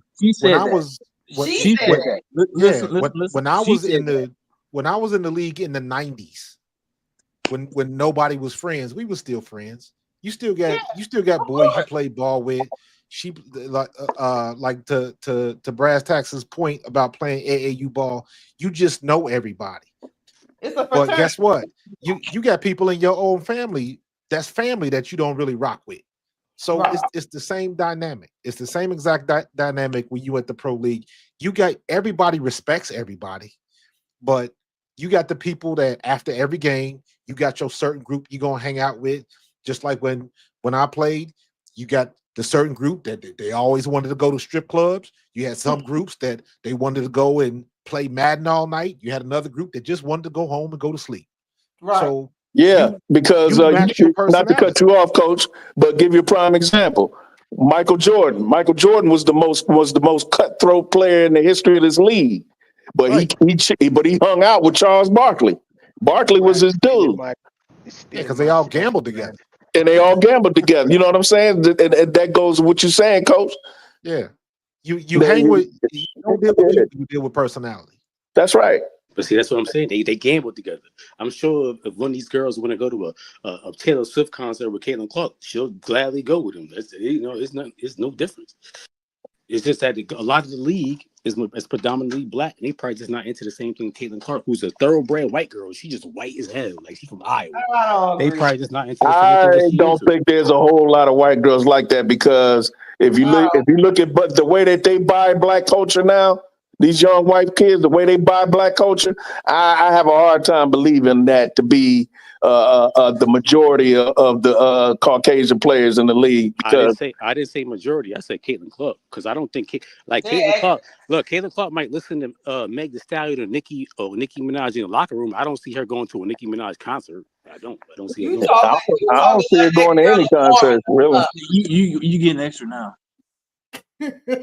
Why would she listen to their music and then not go to a concert? I don't get that. But anyway, because we what I'm saying, like you in the locker room, you know what I'm saying, you in the locker room, people gonna play music, you might bop to it. You know what I'm saying? You might bop to it. It might not be a thing, but you gonna bop to it. But that might not be something that she wants to go see at a concert. Let me explain something to you, sir. I like Taylor Swift. So am I a thoroughbred white girl? No, but no. What I'm saying, all right, look, for example, right? I know some rock songs, right? I know some rock songs I like and shit, right? I like those rock songs, but I would never spend money to go to a concert to see no rock song. I'm not gonna do that. I don't think going to a concert is really a big concern about women in the WNBA. They do other things. They do other things. They do other things to bond and to become closer. Like they might go to a movie. They might go to bowling. They might go, you know what I'm saying, to do some activities together. Yeah, they just hang out. Because who was it? Your girl from Indiana, rookie of the year last year, the year before. Leah Boston. Leah Boston. She had them all come out to her place in Indiana, and she had a boat. So they was all on her boat, and they had like a barbecue, just the teammates and all of that kind of stuff. So they do stuff like that all the time. Guys get together, go bowling, and invite each other to their houses and stuff like that. Yeah, they do their stuff to bond. And then of course, like when you go on away trips, everybody knows somebody on the other team. So like, hey, what you doing after the game? Come hang out with me. We gonna go over here or do this or do that. So they all hang out together. That's why I say at the end of the day, it's just they have a lot of respect. But both Caitlin Clark and Angel Reese said the exact same thing. When you in between them lines, whistle to whistle, it's business. Yep. And you taking care of business. Afterwards is after. Afterwards is after. Prime examples was when Natasha Cloud and Kelsey Mitchell got into it. You know, they was about to go down because Kelsey Mitchell's from my hometown. I knew her father. Cincinnati. So Kelsey Mitchell ain't no joke. Right. But what did they say after the game? That's my dog. We just got into it. We hugged it out after the game. That's the way it goes when you on the court and you in competition. And it's like that for most of them. Now, you will have some outliers that are just assholes that you got in every league. But that's the outlier. You don't have a lot of that because everybody want to be cool with everybody. So she'll get in where she fit in. Yeah. Basically, if she go to the Taylor Swift concert by herself, she'll be good. You know? So if Angel Reese stepping out to the Met Gala by herself, she good. Yeah. You know, they find their place and they know who they can hang with and who they don't want to hang with. But at the end of the day, when they step on their court, they all teammates. Yep. And you know, for me, I can tell fake when I see it. And when I saw the Unrivaled, all the videos I've seen on Twitter and stuff like that with all the girls, man, they out there having a damn ball with each other. Exactly. They having a ball. It's like a big ass sleepover with your girl. Eating popcorn and watching Netflix. Right. They on South Beach, baby. They on. Oh my God. Oh my. And on top of that, they in South Beach. Lord, they kicking it. Trust me. Hell, I'll be kicking it too. Hell, You damn Skippy. All right. South Beach. I gotta go to bed. Lakeisha, you gonna be getting like K-Sap. Y'all gonna be on here till 4 a.m. No, we're not. Keisha said, "No, we're not." Y'all be good. I'm gonna check y'all out next time. To wrap this up. I'm gonna give y'all over. I'm gonna give y'all back to the street. All right. Y'all be good. Y'all have a good night. With the truck. Keep up the good work, Keisha. Truck, girl. We gonna be okay getting baptized by fire. All right, coach. All right, coach. All right, coach. Lakeisha getting baptized by fire tonight. Welcome to the club. We all have been on the line with Keisha in the wee hours of the night on somebody else's stream. Come on. You know who be doing it? That dog on HD. Sometimes I be like, what in the hell am I doing? Up talking to HD. Mm-hmm. See? Yep. We know you got it in you. We know you got it in you. What the hell? But yeah, I just think that's just me. I think she probably should have played, but hey, maybe that's just me wanting to see what she got. You know, I just wanted to see. Nah, that's not just you. That's me too. I feel like she blew an opportunity because just like you said before, she was complaining about no one like befriending her and giving her pointers and this and that. This was a perfect way to gain some type of camaraderie, but she basically just kind of spit in their face. I ain't mad. That's why I would take it, like a spit in the face. Like, hold up, what's going on here? I don't think she said. I think somebody. No, when did she say nobody wanted to befriend her? When did she say that? I don't. It was in a press conference. They was like after a game, like she had like a bad game or something, and they were asking her like questions, and she like damn near did everything short of crying, like literal tears. Like she looked like she wanted to cry. Nobody. They said, do anybody give you advice as a rookie or something like that? She said, no, nobody gives me any advice. Nobody talks to me or something like that. And then you remember the next game, the Phoenix game happened, and they made a point to go up to her, hug her before the game and all that. That was because of her comments, Sister Nova. Yep.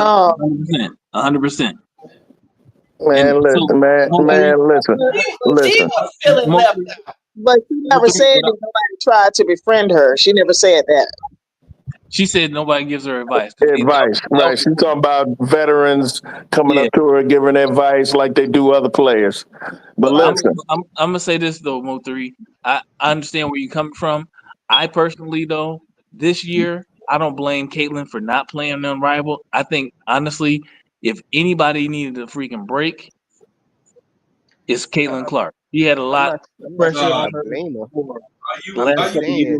I am not mad at all at her not playing basketball right now. I'm not mad at all. I'm not mad at her for not playing it. I'm just saying, like, if she really meant what she said and she really wanted to remedy it, she would do it.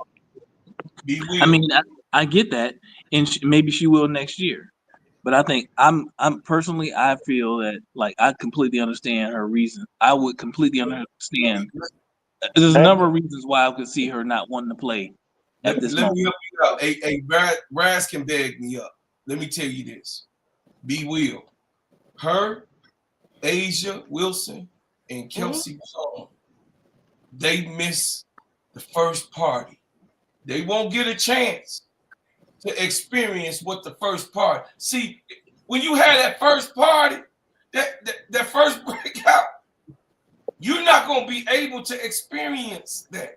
And then they're not going to get, they already said, whoever is not part of this arrival elite class, they're not offering them a stake in the game next year.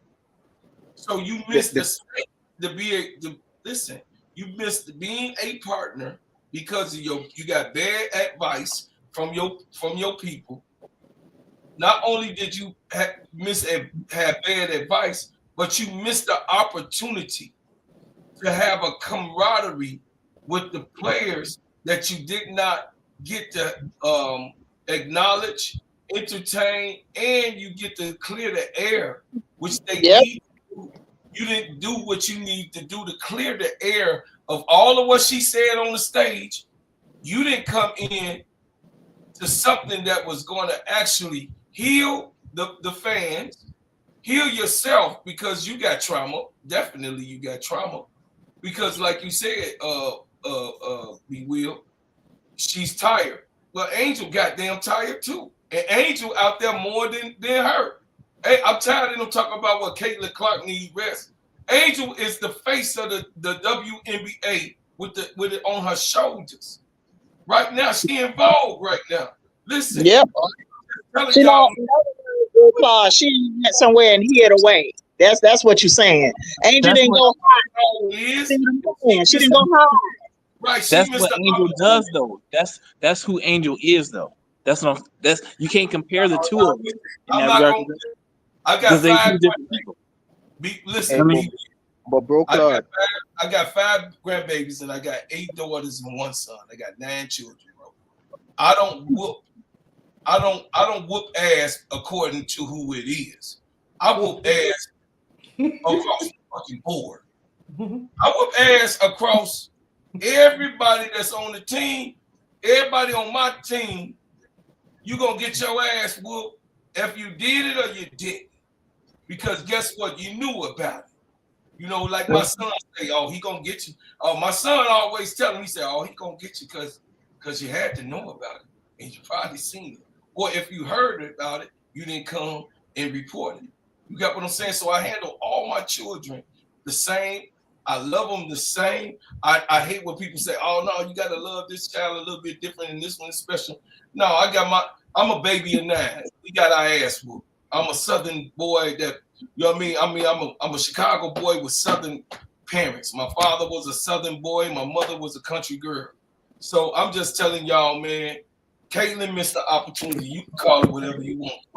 I don't disagree with that. I don't disagree with that. I'm just saying I understand. One thing though, you need to leave Kelsey Plum out of it. For me, I don't care because I don't want her fans anywhere near Unrivaled. So I'm happy that she ain't joined. Not only am I not disappointed that she's there, I'm glad because I'm tired of all them old racist rednecks anyway. That come with her, and I don't need that right now. They're gonna just be more of them saying greasy shit to Angel and causing more confusion. So I'm good. She can stay. Caitlin can stay where the hell she's at for the rest of eternity. For all I give a damn. Right.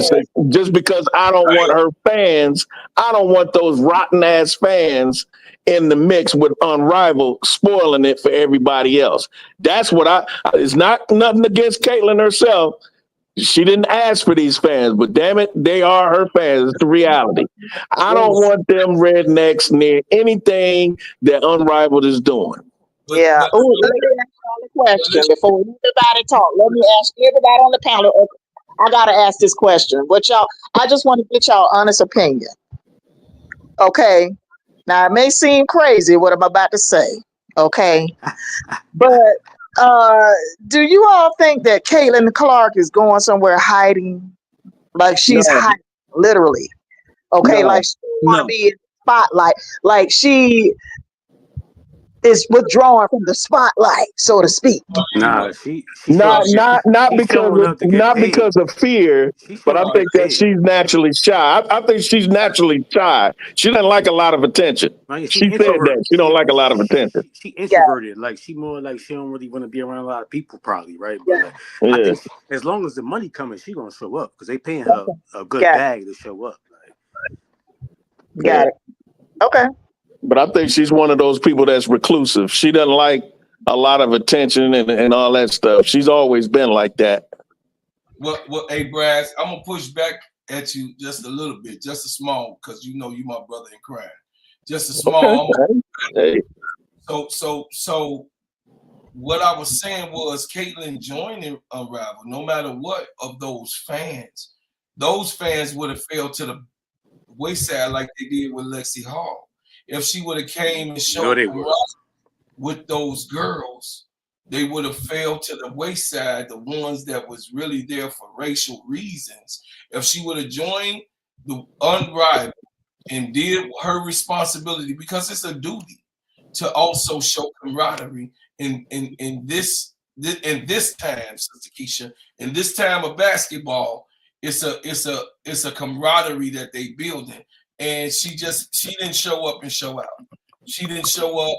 She wasn't a part of it. Asia too. I'm a little disappointed in Asia more than I am in Caitlyn. What was right. That was expected, but with Asia, bad advice by our people. Bad advice. And the things that she said in private that they bring into the light, she didn't even believe in the league. I ain't hear nothing about that. Wait, what? That's on X. They saying let me say it right. Let me say it right. Yeah, who's saying it? You're right. Let me say it right. So I won't get in trouble. The alphabet community guy, he said that Asians don't need that anyway. The one that be talking for him right there. Yeah, him. Oh. She didn't correct him. Yeah, she don't. She need to though. She should. She didn't correct him. But just like we were just saying, I think it's either B Will or Mo 3. Just like what we were saying, Asia don't need it either. She got endorsements, she got money too. That's not the point. That's not what we're saying. We're talking about moving women's basketball forward. That's why I think they should have been there. Asia got just as much money as Caitlyn. Yeah, but that's what I was saying. That's why I felt like they would take it as a slap in the face, because it would be different if it was just some corporate entity trying to do it. It's the players themselves that are trying to do it, and they need the help to get her off the ground. Like, she could have brought some type of help to help them push what they're doing forward. It's like, okay, we're trying to do our thing and you're not helping. I'm kind of shocked that Asia didn't join though. That surprised me. I just think hold on. Here's the deal. You don't want, as a collective, the WNBA players, we don't want any of them to have to go overseas. That means all of us have to come together as players to make that happen, to push our sport forward. It's not about you and what you making. Like I did. I ain't gonna put that person out here, but if y'all watched the podcast yesterday, Sister Noble, it ain't about what you think that they don't need. You need money, goddammit, everywhere. You have people that's working for you.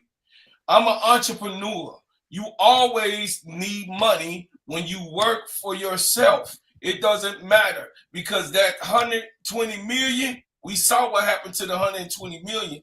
You understand? You could ask my man Walker about, you know what I'm saying? You listen, there's so many broke NBA players. So yes, you need money, right? You got that house. The house got to get the lawn cut.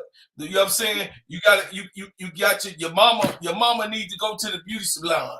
Your mama need a house. Your sister, your favorite sister need a house. Your cousin that you love so much, he need 100,000 to build his business. You know what I'm saying? So it's always you want this car, you want that car, and then you know what I'm saying, you want this type of hairstyle each and every time you come out. You're changing hairstyles because it's expensive. I own a beauty supply, so that hair that they wearing, they not wearing the $10 cutoffs. No, they ain't getting them $10 bundles. They getting, you know what I'm saying? They getting But you know, 4, 5, you know what else, real hard?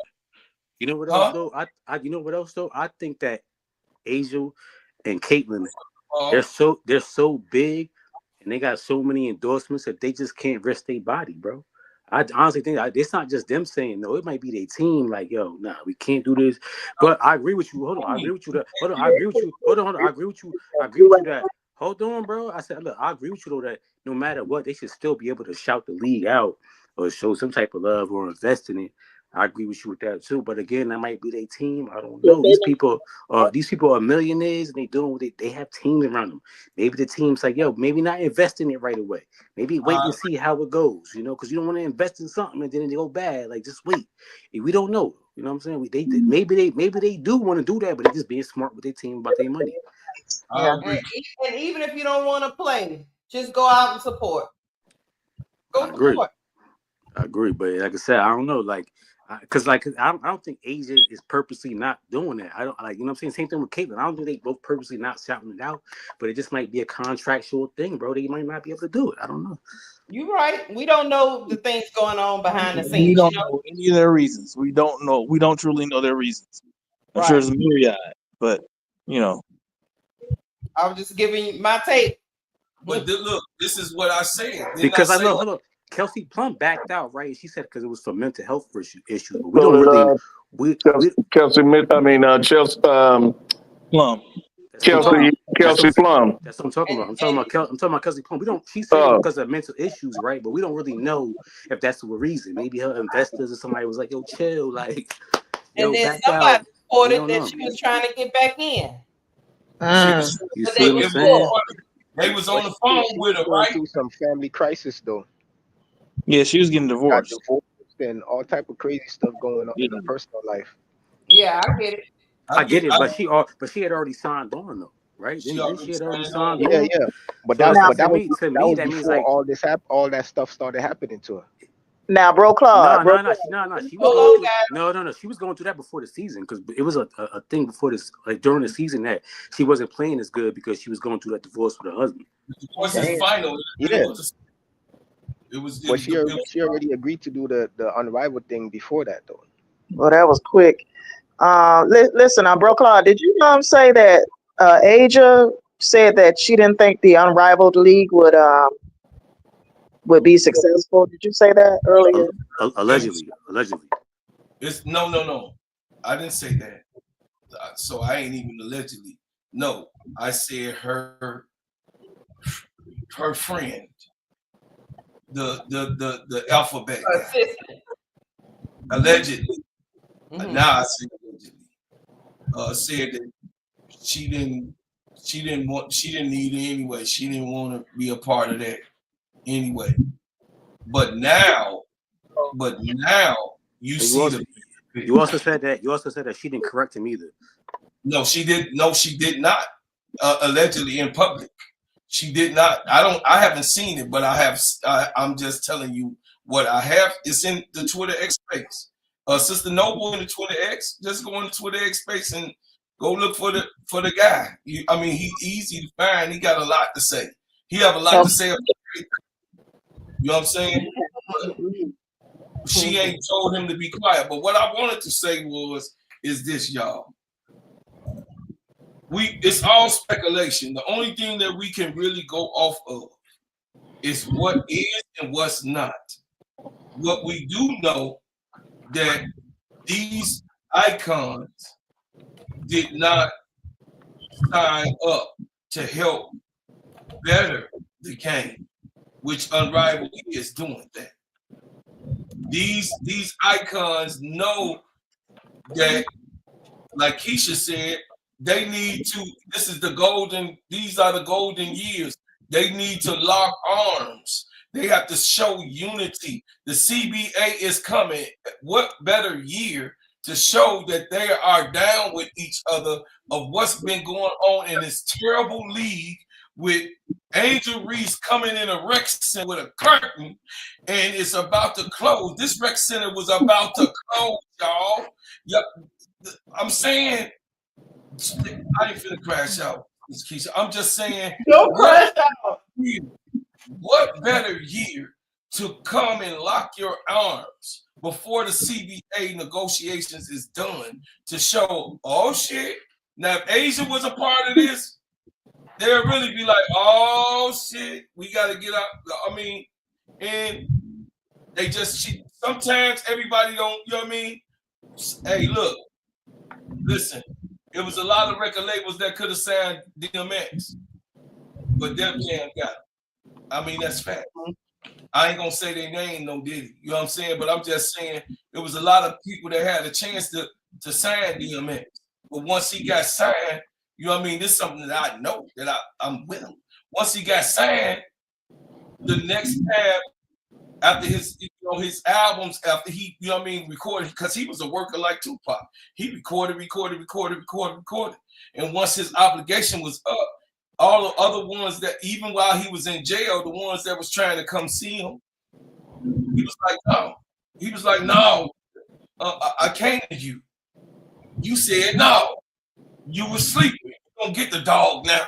You know what I'm saying? I'm telling you facts. So, Unrivaled, they missed it, Jay Byrne. They missed it, man. And I got to really be honest with you. I'm not mad at them. I'm just saying it would have been better if they would have locked arms in this historical year. We got a historical 1, 2, 3, maybe 4 years that star superstar. I mean, you look at Sarah Strong. You got freshmen that's like, man, crazy work. Easy going on. You know what I'm saying? So I think that they missed the opportunity. I'm gonna leave it there. I'm not gonna drive home because Asia, my girl, I love Asia, and I like Caitlyn. I like Caitlyn too. So I'm not I'm not Sparky, but I like Caitlyn. But that's the difference between Asia, Caitlyn, and Angel.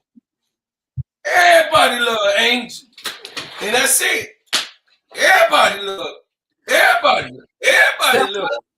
Except for the Clarkies. Hey, everybody love a player though. I mean, to be real with you, everybody should love all of them. They all doing it thing. They all out the way. They just getting ball and getting their money. Mm-hmm. Hey, but don't get me wrong though. I wasn't advocating for Clayton to be in the league for the benefit of the league, because I actually think that, just like Brass, that would be a detriment to the league. But I was saying for her personal gain, it would be a win for her. She will benefit from it because of her prior statements. But the league, I don't think the league will benefit from her being in it. I think it would actually hurt the league because of the fans that she has. You know what I'm saying? Really? Yeah. And maybe that was a factor for both sides. That's what I'm saying. That's why another thing. That's what I'm saying. I'm not trying to. That's why I said I never blamed her for not doing it. I just felt like if she felt the way she felt and she wanted to change, like make a personal change, then she should have done it. But in reality, I don't think she would be a benefit to the league at all. Like elaborate. Or she would benefit some, but the benefit that she would bring would not outweigh the detriment that she would also bring. Yeah, the negativity. Yeah, I agree. Because her fans just. I agree, Brad.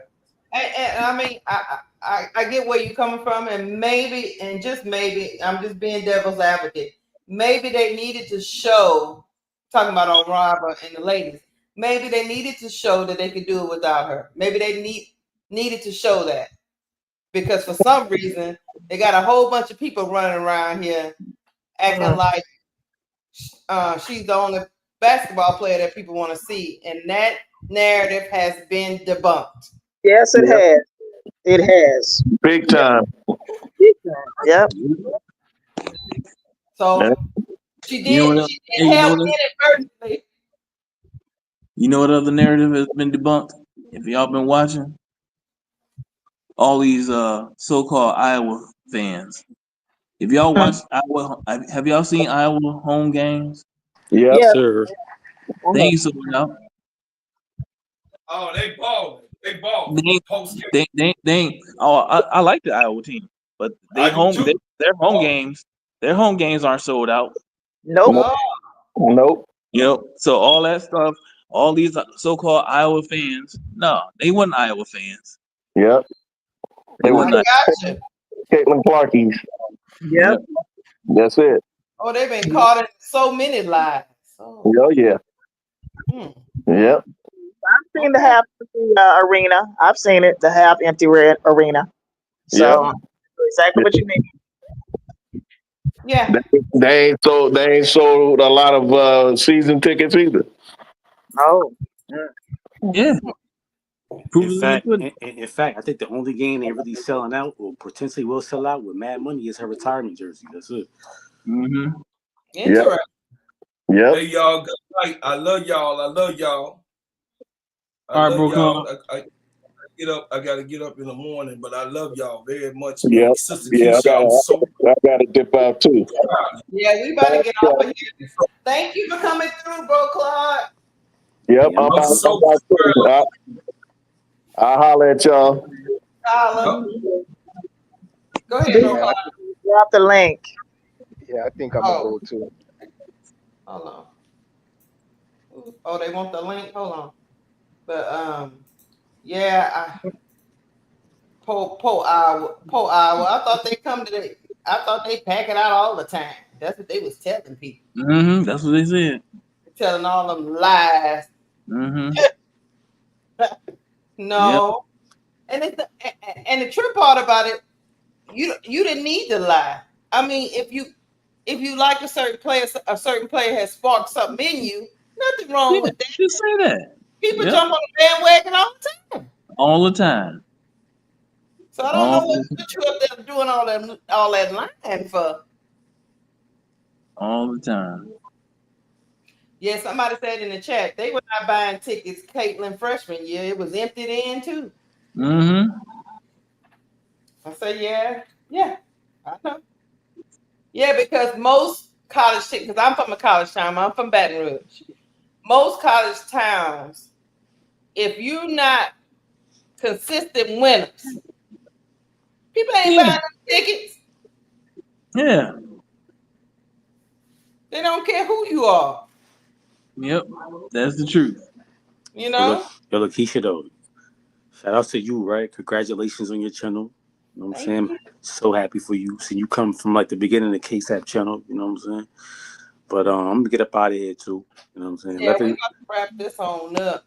Y'all had me on here for 4 hours. Y'all have a good night though. You're Good night, bro. Lakeisha, I'm gonna step on down. You have a good night, okay? You too. Thank y'all for rocking with me today. But we You're gonna welcome. screen y'all to ran KSAP to his bed. But thank y'all. I might fire it up tomorrow because LSU is playing Tennessee, but I'll let y'all know. I'll send it out. Sounds good. All right. Thank you. Y'all have a good night. Have a good night. Wait, what time is that LSU game? I want to say it's that. Hold on. Don't make me lie. I'll tell you. Hold on. That LSU game, because I know I'll be watching it, so I just gotta fix. It's at 5:30. It's kind of early. 5:30. What, Central? Central. All right, so that's 6:30 my time. Mm-hmm. All right. All right. Good night. Good night. Good night.